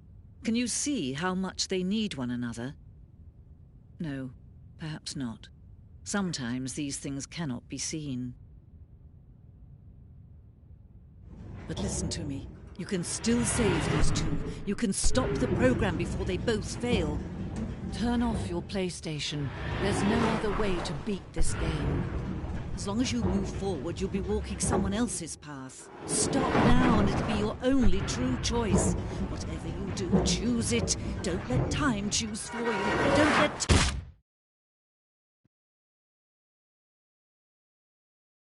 Well, like I said, the only strange game. The only winning move is not to play.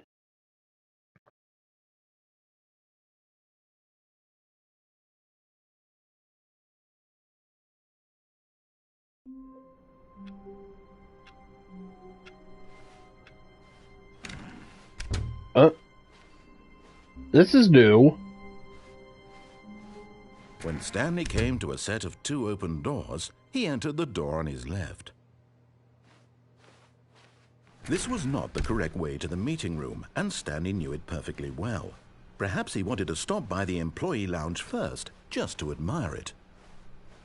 Standing now in this incredible room, Stanley but eager to get back to business, Stanley took the first open door on his left.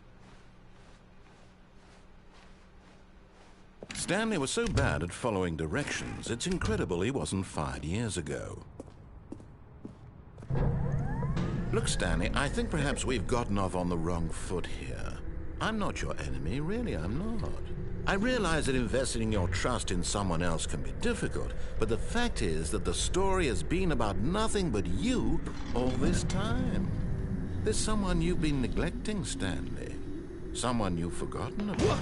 Really? Yes, I was really. in the middle of something. Do you have zero consideration for others? Are you that convinced that I want something bad to happen to you? Why, I don't know how to convince you of this, but I really do want to help you, to show you something beautiful.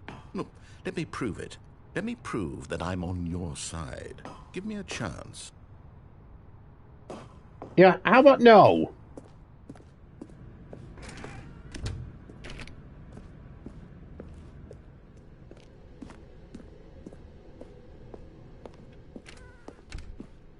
Now listen carefully, this is important. Stanley walked through the red door.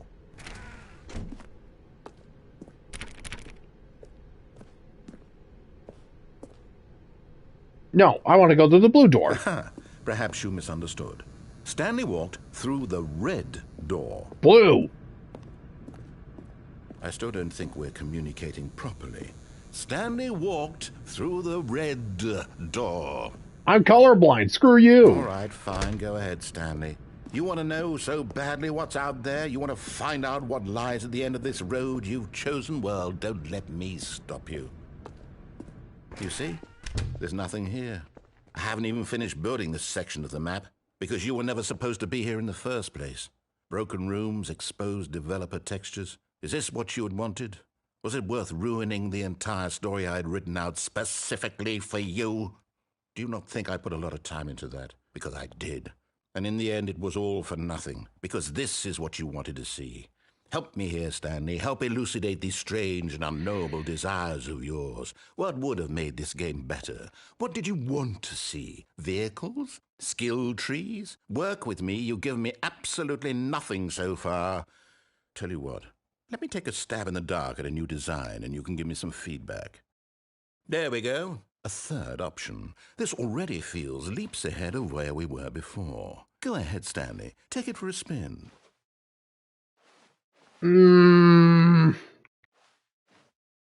Fine. Okay, I'm going to stop you there. Now, tell me about your experience with this new version. Would you say that the game benefited from allowing you more choices? Feel free to be honest. I'm looking for some real critical feedback here. What is this, like, Oh, well, now this is useful. You didn't like it, but you didn't totally hate it either. You enjoyed it, perhaps is the correct term. It didn't cause you excruciating pain. Big steps we've made here today, Stanley. Here, based on the data from your previous playthrough, I've compiled a new version. And to be perfectly candid, I think I've knocked it out of the park with this one. Let's take a look.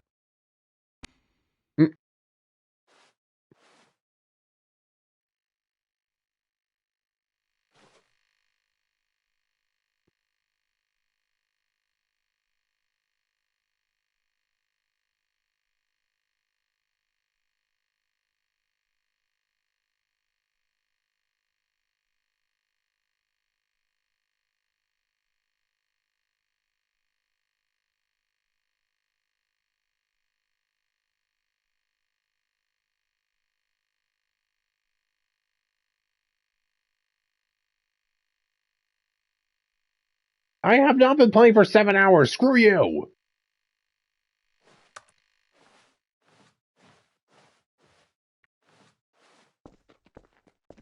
Now, would you say that competitive leaderboard helped you feel motivated to keep walking through doors? Again, honest answers, please.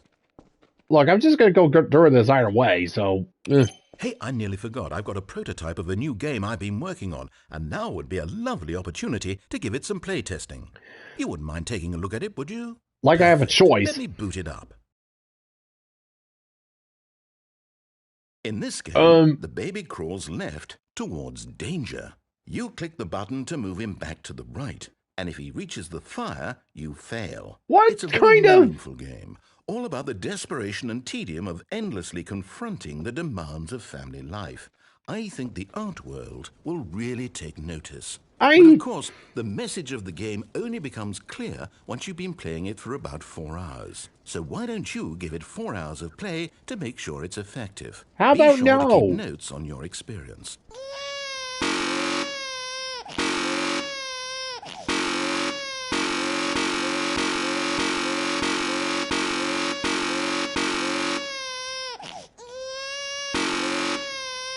Alright, I'm not playing this for 4 hours. Screw you.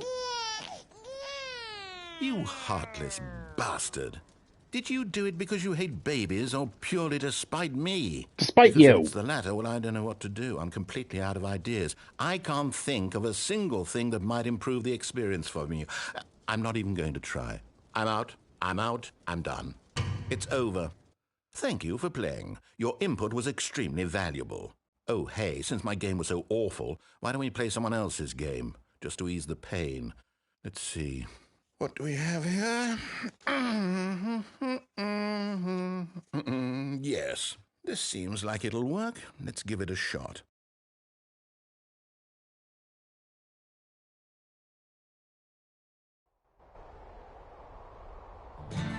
Aha! Oh. Fascinating.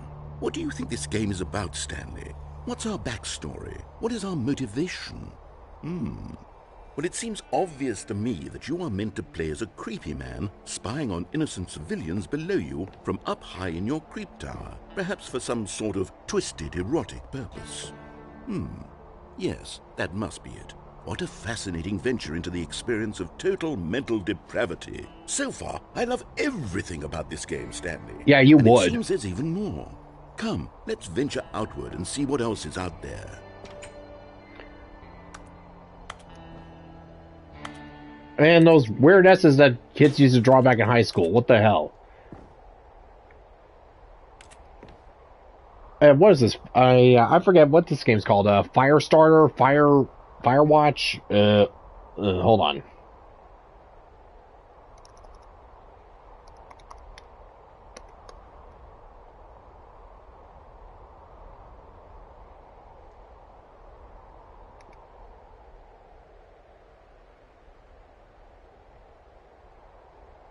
Oh yeah, Firewatch. So, we're in Firewatch now. I heard about this game.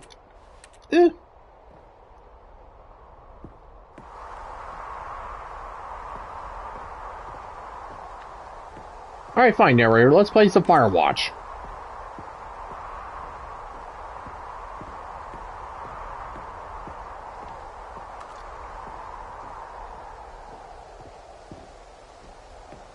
I mean, it looks nice.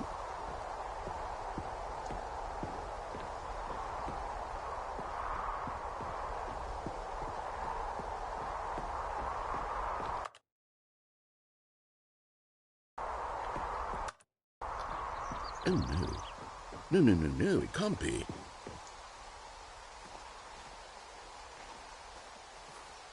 It is. It's an open world game. Good God, quickly, block it off. Oh, thank goodness, Stanley. What a close call. You nearly wandered off into that thing. That big, open, just wandering around. No right or wrong directions. No path to follow. You can just go in any... Oh, thank heavens we avoided it. We're out of the woods now, Stanley. Well, we still are in the woods. I'm going to get us out of here. Let's find another game. Preferably something with walls. Something with nice, big, insurmountable... Come on, let me out! I am not a rat in your cage, narrator! Just the thing.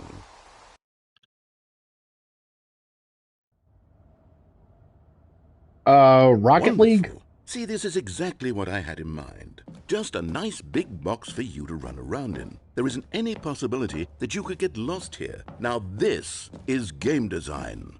Stanley, if you manage to get lost in this game, I will be phenomenally impressed. Yeah, no, we're in Rocket League now. Okay, so what exactly do we do here? Let's see. There are lots of cars here in the back, but obviously there's no racetrack. Okay, I'm seeing that there's a ball of some kind back here. Is this game sports ball? Stanley, I think it's sports ball. Oh, what fun. We shall run the bases and do a touchdown together? Yes, I think surely we must. Okay, Stanley, here's the ball. Have fun. Can I get a car? Oh wow, suddenly I'm really, really fast. Hold on, what are you doing?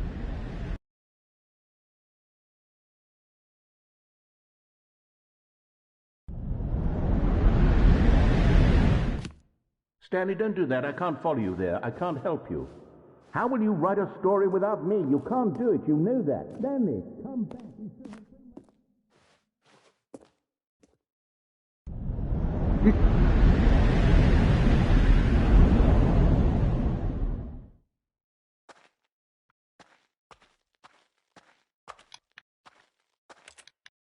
I have really gone off the reservation here, folks. I have no idea what's going on at this point.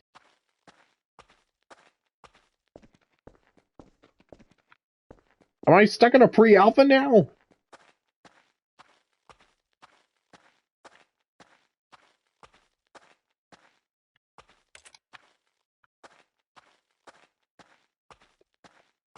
Why is it so dark? Where am I? Someone help me!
Oh god, did the narrator fight? What he found. If what he wanted was to be the leading man in his own story, well, perhaps he's gotten it. Down in wherever he is right now. I wonder if he's happy with his choice, and if he's learned the heavy cost that comes with it. He'll understand soon what I was trying to tell him. He needs me. Someone who will wrap everything up at the end, to make sense out of the chaos and the fear and the confusion. That's who I am. That is what I mean to this world. Oh, yes. Yes, I'll be back. There's no other way. Once this ends, after it all comes to a close, then I'll be back. The end will be here soon. Very soon. I can wait.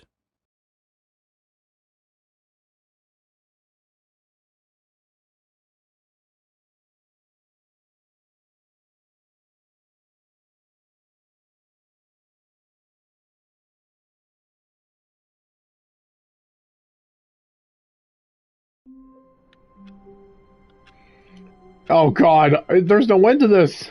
All of his co-workers were gone. What could it mean? Stanley decided to go to the meeting room. Perhaps he had simply missed a memo. No matter how hard Stanley looked, he couldn't find a trace of his co-workers.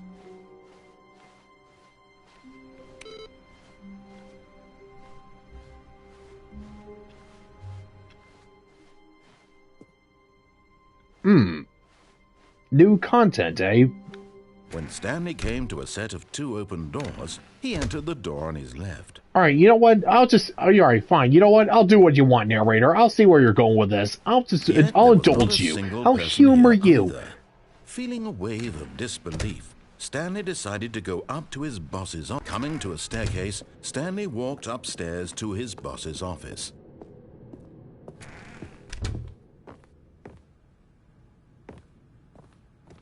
Stepping into his manager's office, Stanley was once again stunned to discover not an indication of any human life. What could it mean? Stanley wondered aloud to nobody. He began wildly tearing through papers on the boss's desk, pulling books off the shelf, looking behind paintings, desperate for clues to his situation. But his attention was caught by a keypad behind the boss's desk. What could its purpose be? In fact, this keypad guarded the terrible secret that lay buried below his feet. And so Stanley was in such a rush to get through the story as quickly as possible, he didn't even have a single minute to just let the narrator talk.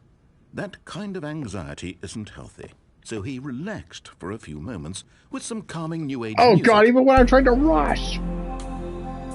God, even when I'm trying to rush through this, the narrator's still... Oh, God! No matter what I do, it just falls into some preordained crap! Feeling soothed and rejuvenated, Stanley calmly walked forward into the opened passageway.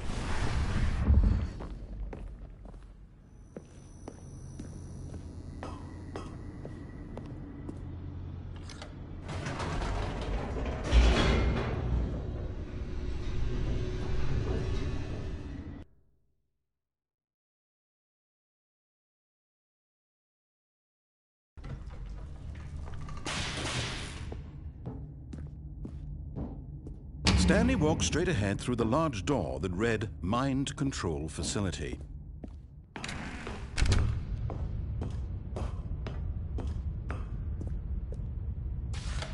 The lights rose on an enormous room packed with television screens. What horrible secret did this place hold? Stanley thought to himself. Did he have the strength to find out? Oh, well, there's the ending where I got off script. Now the monitors jumped to life, their true nature revealed. Each bore the number of an employee in the building, Stanley's co-workers. The lives of so many individuals reduced to images on a screen, and Stanley, one of them, eternally monitored in this place where freedom meant nothing.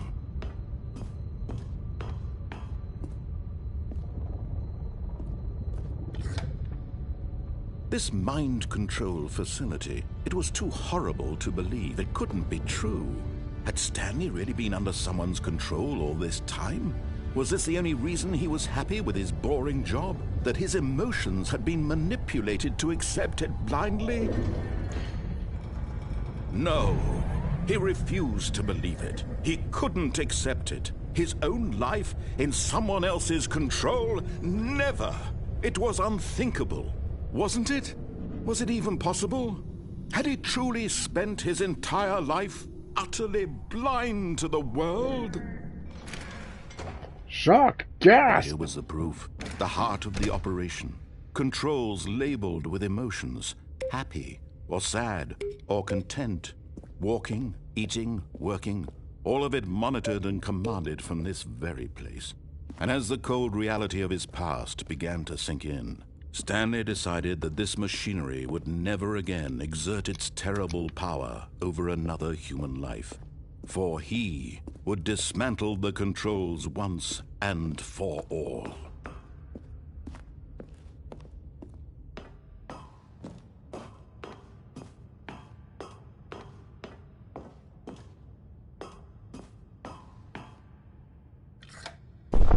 Oh, Stanley, you didn't just activate the controls, did you? After they kept you enslaved all these years, you go and you try to take control of the machine for yourself. Is that what you wanted? Control? Oh, Stanley, I applaud your effort, I really do. But you need to understand, there's only so much that machine can do.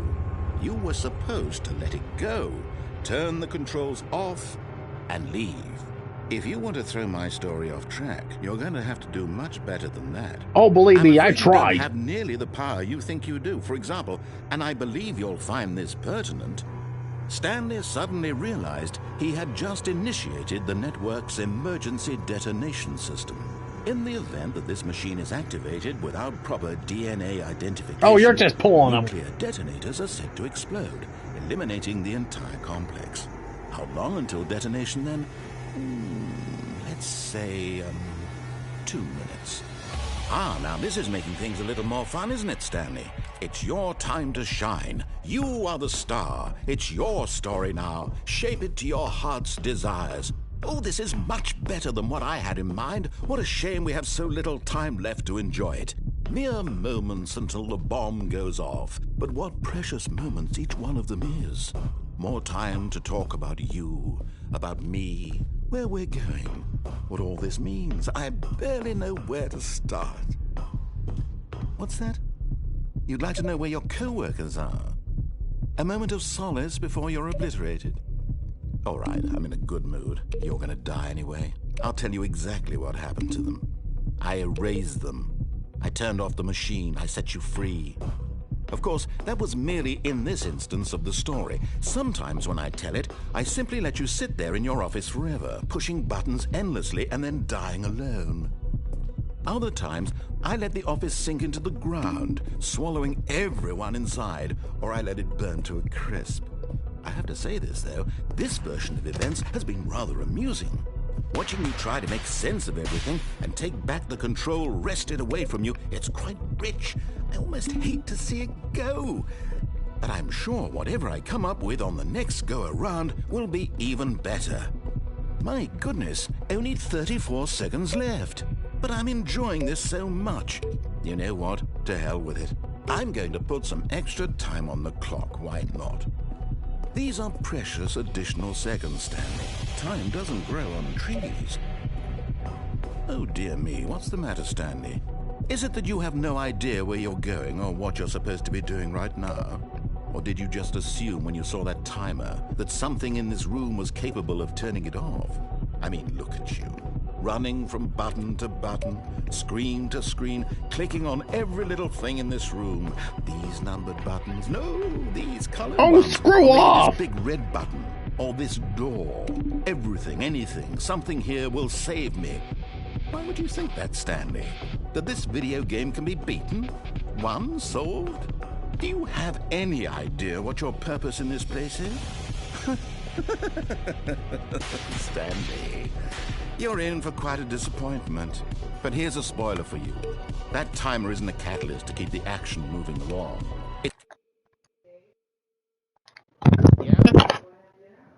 In a little bit.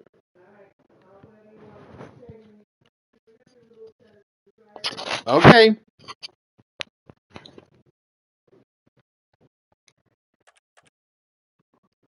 It's just seconds ticking away to Oh your boy. death. You're only still playing instead of watching a cutscene because I want to watch you for every moment that you're powerless. To see you made humble. This is not a challenge.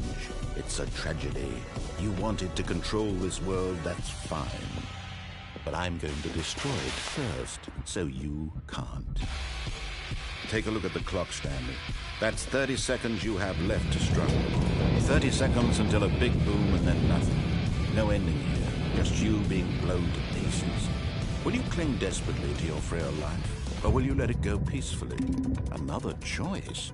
Make it count, or don't. It's all the same to me, all a part of the joke. And believe me, I will be laughing at every second of your inevitable life from the moment we fade in until the moment I say, happily ever after.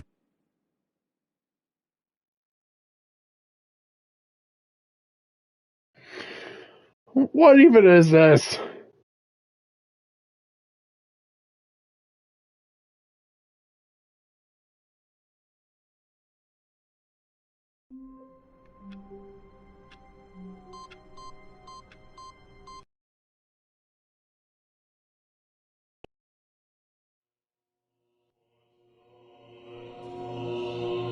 I'm sorry, what?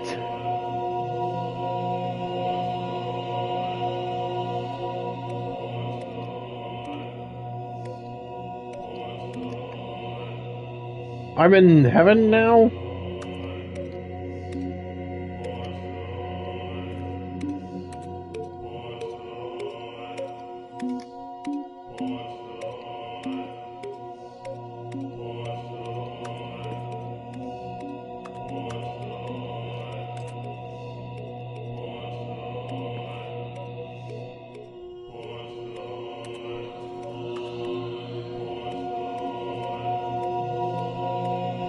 Is this heaven for Stanley just pushing all the buttons in the world?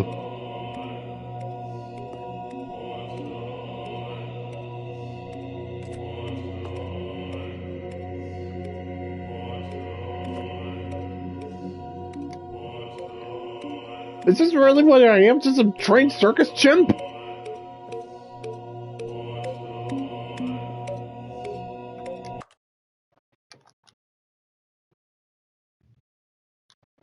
What was that? Stream here, goddamn you.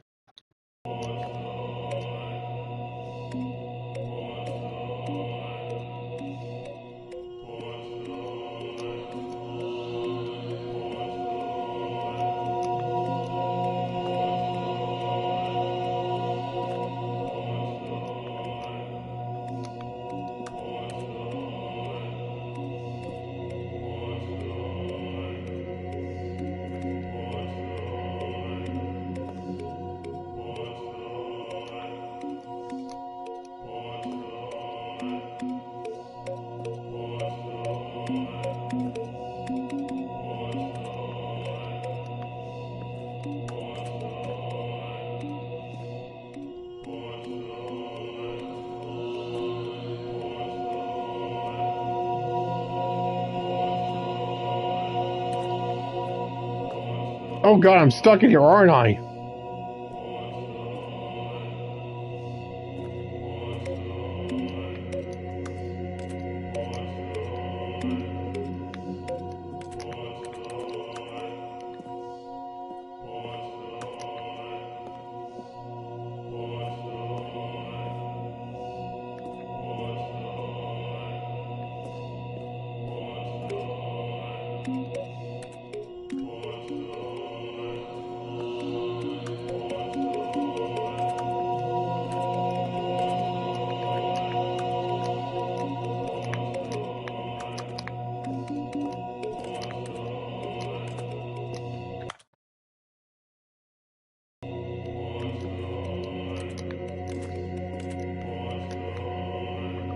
Where am I?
Okay, definitely not doing that again.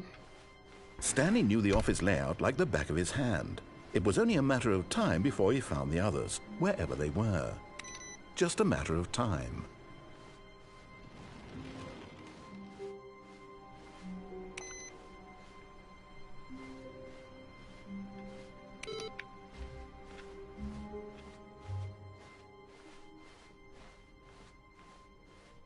When Stanley came to a set of 2 open doors, he entered the door on his left.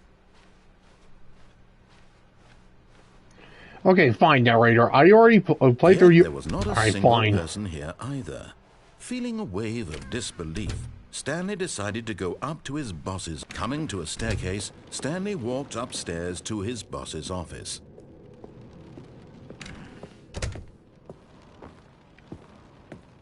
Okay, I think we all know the drill by now. Blah, blah, blah. Dark Yeah, secrets, the keypad. Stanley pushes some buttons. Oh, hey, look, it's a new passageway.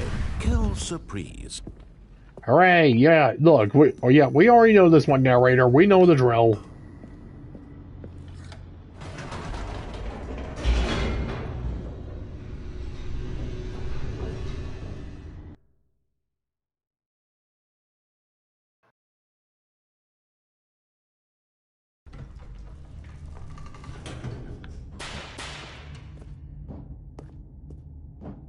Stanley walked straight ahead through the large door that read Mind Control Facility.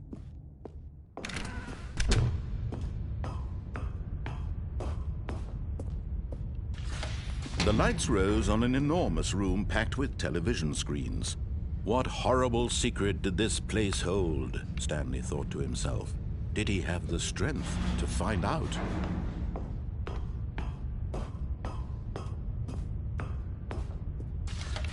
Now the monitors jumped to life, their true nature revealed. Each bore the number of an employee in the building, Stanley's co-workers.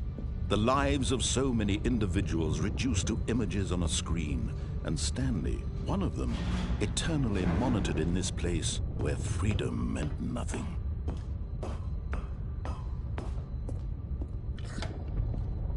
This mind control facility, it was too horrible to believe. It couldn't be true. Had Stanley really been under someone's control all this time? Was this the only reason he was happy with his boring job? That his emotions had been manipulated to accept it blindly? No, he refused to believe it. He couldn't accept it. His own life in someone else's control? Never! It was unthinkable. Wasn't it? Was it even possible? Had he truly spent his entire life utterly blind to the world?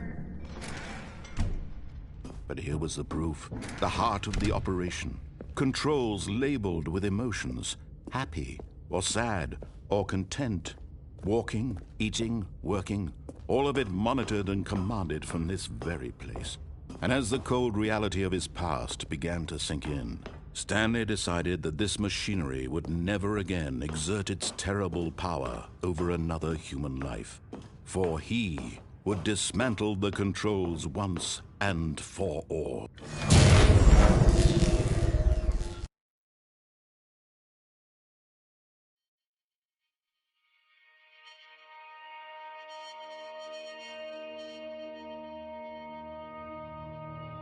Blackness and a rising chill of uncertainty. Was it over? Yes! He had won! He had defeated the machine, unshackled himself from someone else's command. Freedom was mere moments away. And yet, even as the immense door slowly opened, Stanley reflected on how many puzzles still lay unsolved. Where had his co-workers gone? How had he been freed from the machine's grasp? What other mysteries did this strange building hold? But as sunlight streamed into the chamber, he realized none of this mattered to him, for it was not knowledge or even power that he had been seeking, but happiness. Perhaps his goal had not been to understand, but to let go. No longer would anyone tell him where to go, what to do, or how to feel. Whatever life he lives, it will be his. And that was all he needed to know. It was perhaps the only thing worth knowing. Stanley stepped through the open door.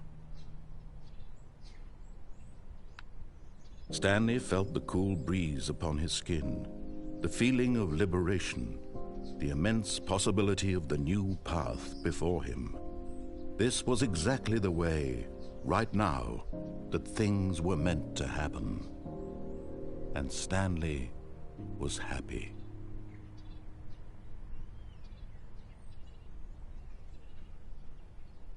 Yay, I beat the game! Hooray! Although there is that new content and a other ending I need to get to. Just 1 second. All of his co-workers were gone. What could it mean? Stanley decided to go to the meeting room. Perhaps he had simply missed a memo.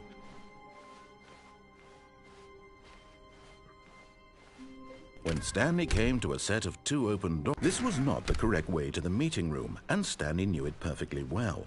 Perhaps he wanted to stop by the employee lounge first, just to admire it. Yeah, no, it's a nice lounge. Stanley Bye. felt lightheaded, butterflies in his stomach. But eager to get back to business, Stanley took the first open door on his left. Stanley was so bad at following directions, it's incredible he wasn't fired years ago. Bye. But in his eagerness to prove that he is in control of the story and no one gets to tell him what to do, Stanley leapt from the platform and plunged to his death. Good job, Stanley. Everyone thinks you are very powerful. Oh, shut up.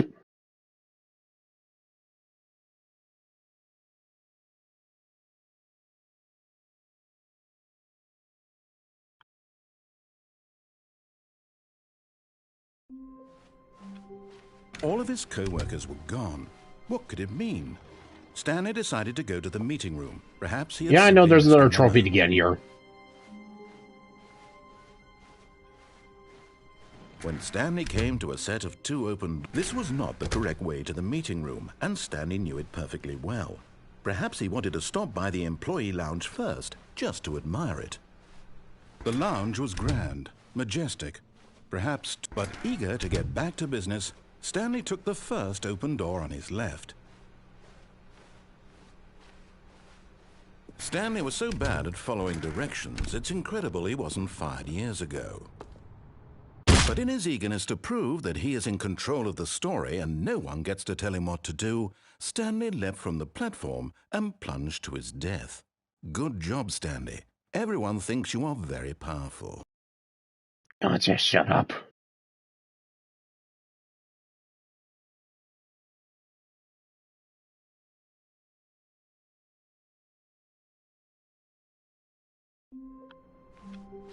I thought that was All of supposed to his get a trophy. co-workers were gone. What Alright, could it fine. Let's mean? check out that new content Stanley before we decided call to it a go to day. the meeting room. Perhaps he had simply missed a memo. Hello. Oh, new content? What does that mean, new content? Well, let's go find out.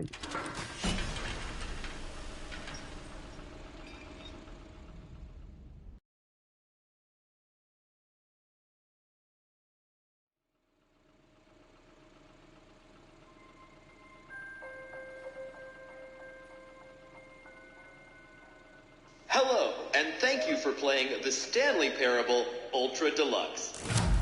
As you may know, the Stanley Parable was a video game released in 2013 on home computers. After receiving critical and commercial success, it was expanded upon in 2022 with the Stanley Parable Ultra Deluxe, a reimagining of the game for consoles and home computers. Uh-huh.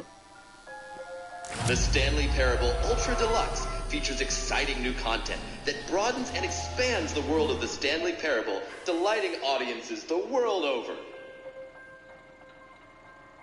Please, step inside and see what thrilling new adventures await in the Stanley Parable Ultra Deluxe. Oh, well, this sounds delightful. I'm very excited to see the thrilling new Ultra Deluxe content. Okay, so far it's an elevator. Nothing special yet, but I'm sure it's just the beginning of a mesmerizing adventure. I highly doubt it. Is it broken? What's going on here? Should we be moving somewhere or... Oh, there we go. All right, finally, at long last, it's on to the new content. I've never been more ready. Let's do it.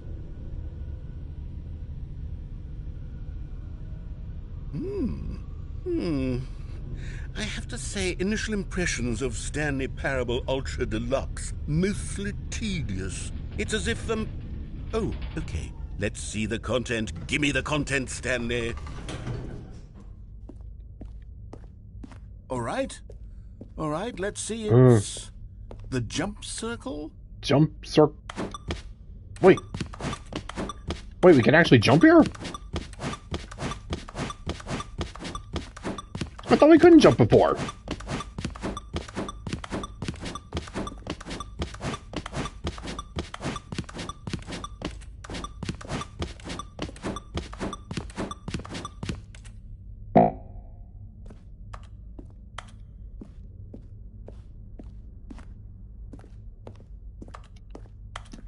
Alright, so... Is that it?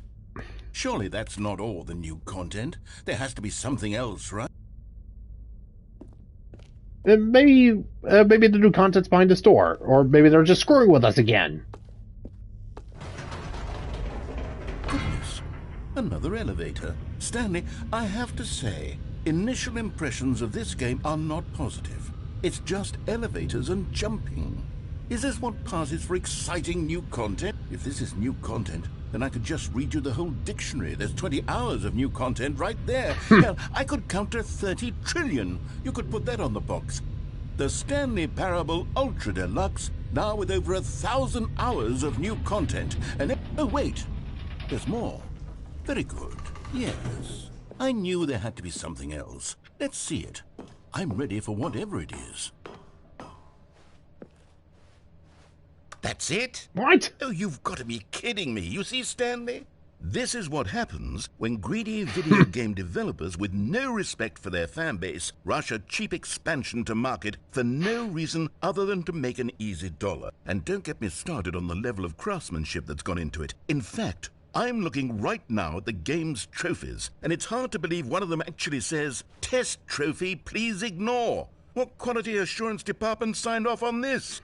I'm infuriated and I'm offended, and I intend to find these people on Twitter and hold them personally accountable. It's my fault, Stanley. I built up too much anticipation around the new content, I'm afraid. It could never have lived up to such expectations. If you're still with me, why don't we just reset the game, and we'll try to get back to what the Stanley Parable is really about. No frills, no gimmicks. Just you and me having a great time together like always. What do you say, friend? Well, again, like I have a choice.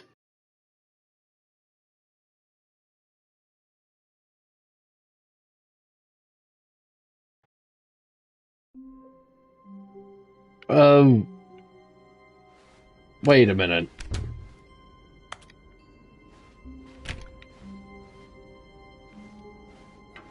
Psst!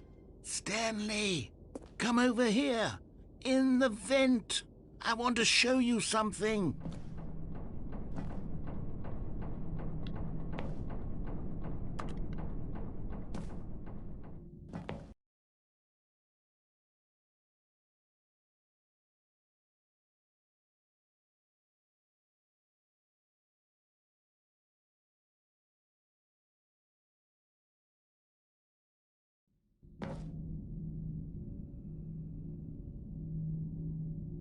Okay, you remember how cheap and unsatisfying the new Ultra Deluxe content turned out to be? Well, it got me thinking about the past, and how much better the Stanley Parable used to be. So I made something special and tucked it away here where the game's developers won't find it. Just our little secret. Take a look. I call it the Memory Zone. It's where I've been storing all my favorite memories so I can relive the peak experiences of my life whenever I want. Experiences like the launch of the Stanley Parable on PC. You see, Stanley, doesn't the Memory Zone remind you of how wonderful Stanley Parable was before it was sullied with a cheap PlayStation port? Remember back in October of 2013 when the game originally launched? Back then, video games had integrity. Back then, it all meant something. Oh, the waste. Hey, you know what cheap PlayStation port? Hey!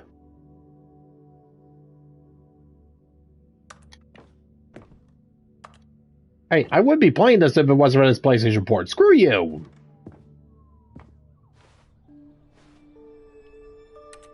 Oh, me first dollar!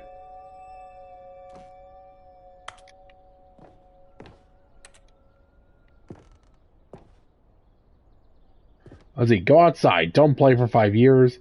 Oh, the original Steam achievements.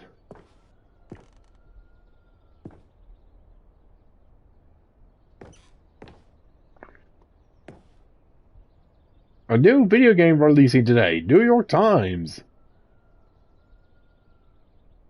Let's see.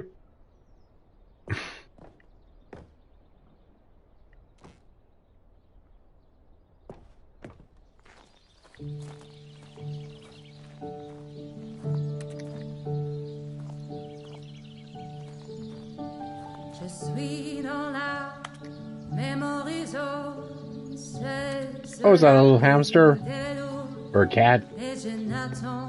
And over here is where I keep reviews of the Stanley Parable. Like this stunning triumph of games journalism, 10 out of 10 from Destructoid.com. James Stephanie Sterling writes, and I quote, "Where so many games that aspire to be more than games From end James up less Stephanie than Sterling. any form of art, Stanley Parable strives and then succeeds to be every game ever created."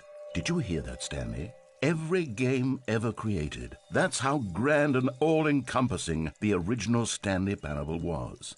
It was literally every game ever created. It was Skyrim. It was Persona 3. It was all of them. And now, it's nothing. It's Skyrim, Persona 3. It isn't even the Stanley Parable anymore. It's just a husk now. A lifeless husk with an hour of new elevator content. Yes, from Jim Stephanie Sterling. Let's see. How do you review a game like the Stanley Parable? To describe any one part of it is to risk its ruination. To detail what it has to say about game design, the illusion of choice, and the psychology of the gamers to tell you too much. Comparisons, too, are going to be woefully inadequate. Perhaps its closest cousin would be Dear Esther, but where Dear Esther wastes the form of interactive entertainment, Stanley Parable uses and then subverts it. Where so many games that aspire to be more than games end up less than any form of art, Stanley Parable strives and then succeeds to be every game ever created. Even so, holding the game to the standards of any other title is simply not going to be correct.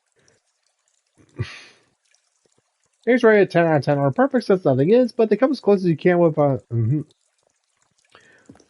Yeah, Skyrim, Persona 3. Again, James Stephanie Sterling, seal of approval, and trust me, if they know anything about good... if anyone knows anything about quality entertainment, it's them.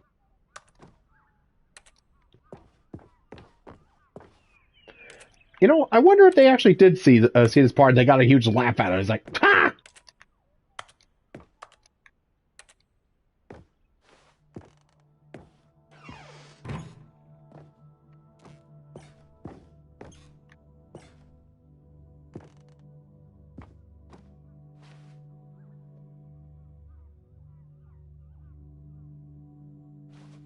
And people play games because of what they can do inside them, and your game is very good at letting them know they can't do anything. Literally anything. Here's another moving passage, this time from GameSpot.com.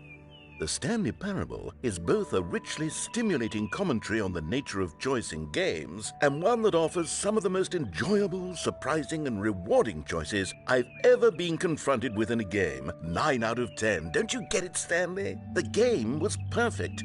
It didn't need anything else. It didn't need new content. All they had to do was transport it in pristine condition along to the PlayStation. Boom, done. And they couldn't even do that. Couldn't resist the urge to go meddling with a beloved franchise.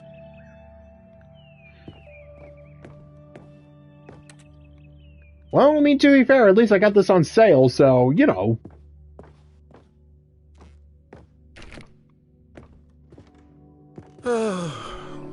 These were simpler times, Stanley. But I wouldn't give to go back to have it all over again. Wait, hang on. I don't recall this part of the memory zone before. What's this? What's down here? Oh no, oh God, no, Stanley. It's a collection of reviews from Pressurized Gas, the extremely popular online storefront for computer games. I haven't looked at these in years. I can't even imagine what's been collecting down here. Surely these reviews were glowing as well, weren't they? Yeah, Pressurized Gas. Okay, let's check the Steam reviews. Honestly, I could not be bothered to play this game to full completion. The narrator is obnoxious and unfunny, with his humor and dialogue proving to be more irritating than entertaining. Unfunny! I'm not trying to be funny. I'm trying to make a serious work of art. I suppose I could write up a handful of gags to insert into the Stanley Parable, but the game is already such a densely layered web of profound philosophical insights that I can't even imagine where I'd have the room to stick them. Yeah, see, that's what they're talking about. They think you're shoved up your own ass. You don't even have an ass. You're a voice. And apparently someone just can't take criticism.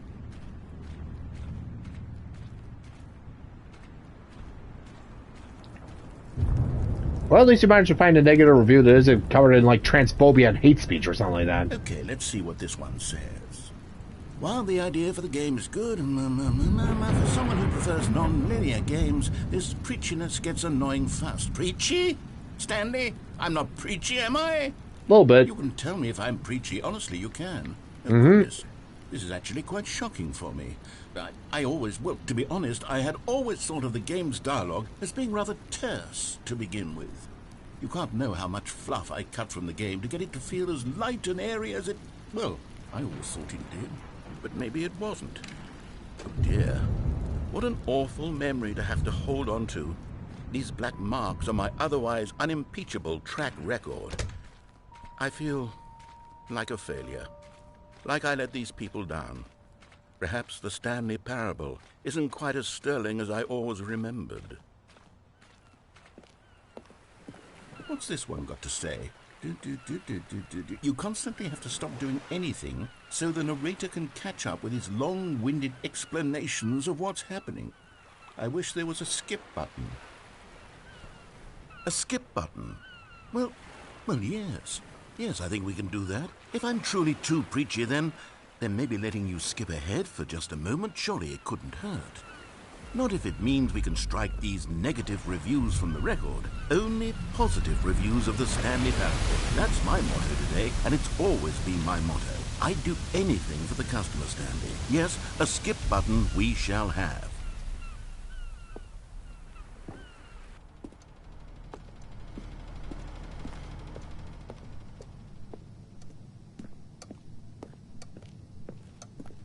Oh yeah, you think that just adding in one feature is definitely going to go and change all these negative reviews? And you can't please everyone. Go ahead and give it a shot. I'll pop you forward in time so that the second my incessant droning starts to bore you, with just the push of a button, you'll have zipped right past it. It's what the players have been asking for, and I'm very proud to have delivered.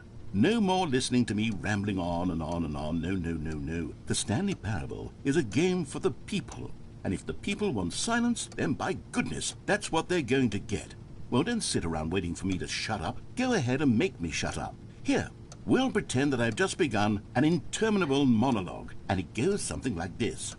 The story and the choices.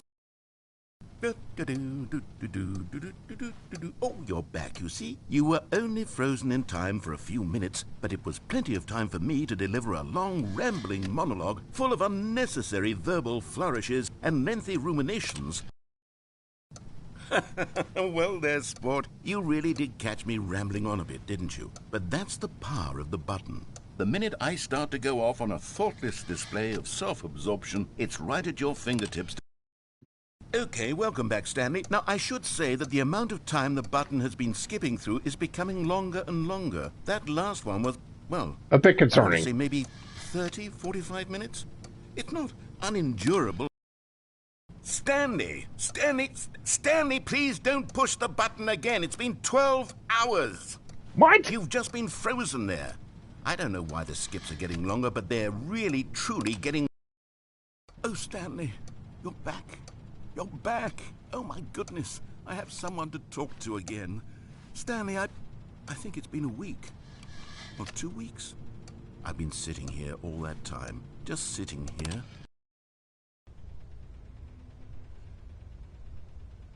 Oh, hello, it's you. You're here again. Welcome. I have had time to think about you and about us and about everything we've been through. I've had so much time, I stopped keeping track after a year. Have you ever sat down in one place and not moved for one entire year? Did the narrator die?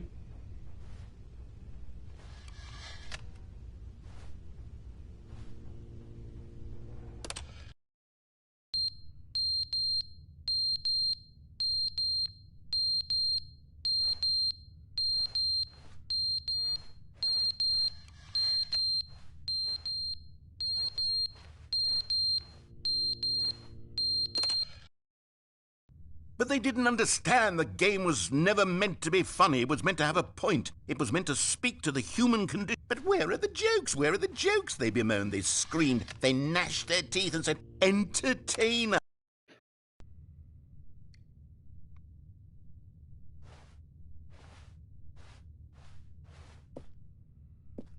Is this just it?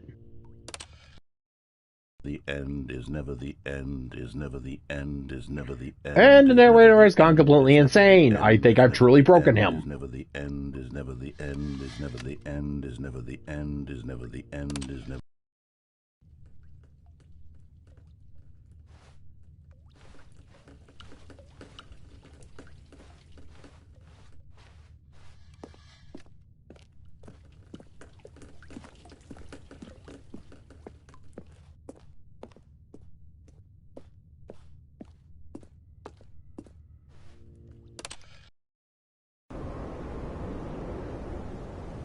Okay, I think I might have stumbled on something truly horrible.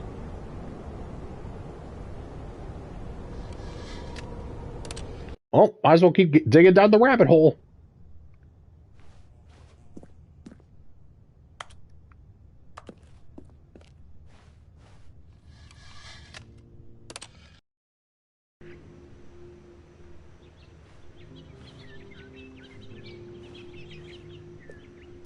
I did it. I think I finally beaten the narrator. I outlasted you! I win! Hooray!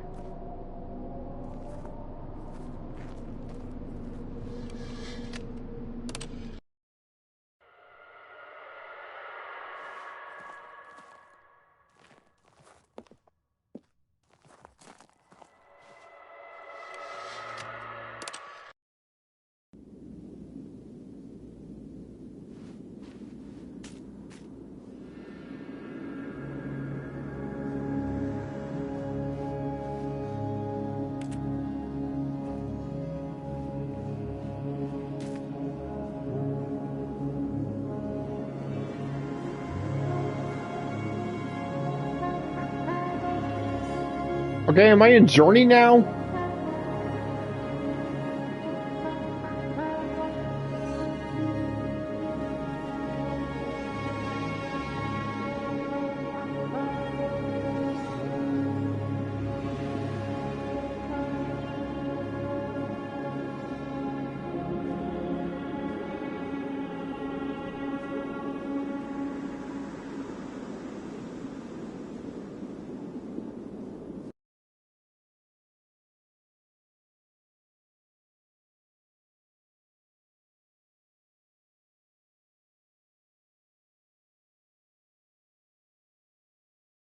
And I'm going to be right back in the office, aren't I?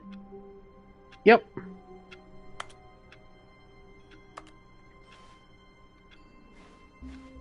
All of his co-workers were gone. What could it mean? Stanley decided to go to the meeting room. Perhaps he had simply missed a memo.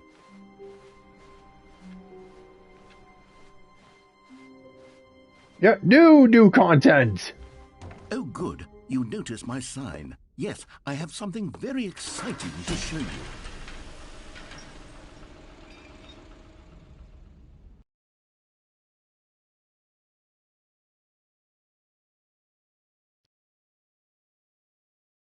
Okay, narrator, what's your plan this time?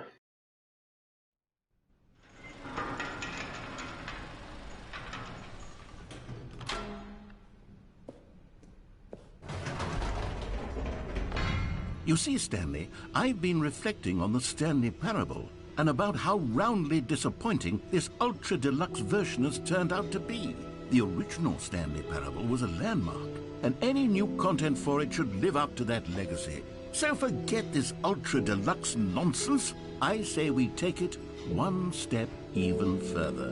Which is why I'm very proud to announce for the first time ever, the Stanley Parable 2.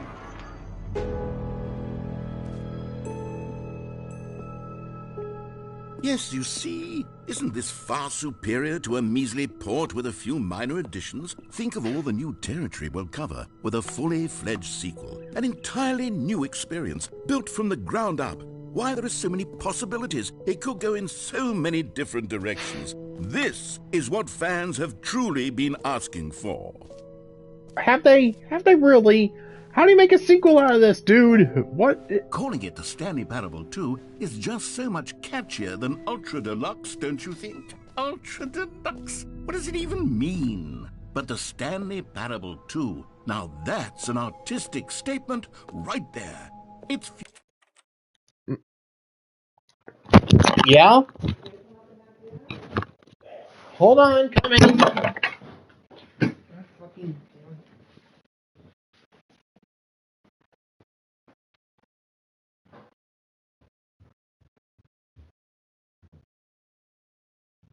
Innovation and long-term franchising potential.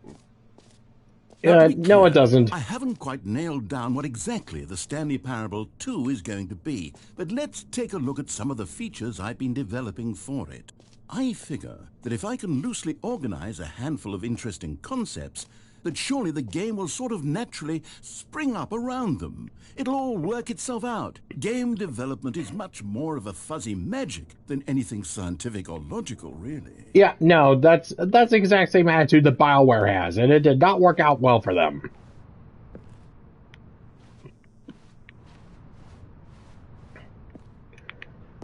Alright, well, as much as I would love to go and show you all this new content, unfortunately I got reports that there's a thunderstorm coming my way, so... Here we are. Go on, try out some of the new features.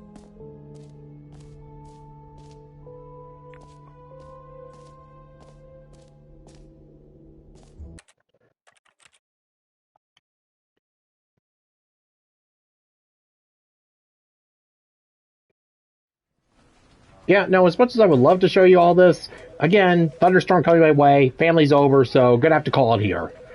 And yeah, next time I'll either get started on Yakuza Like a Dragon, or, yeah, no, I'm definitely gonna get started on Yakuza Like a Dragon, then Fallout 4, and then Like a Dragon E7.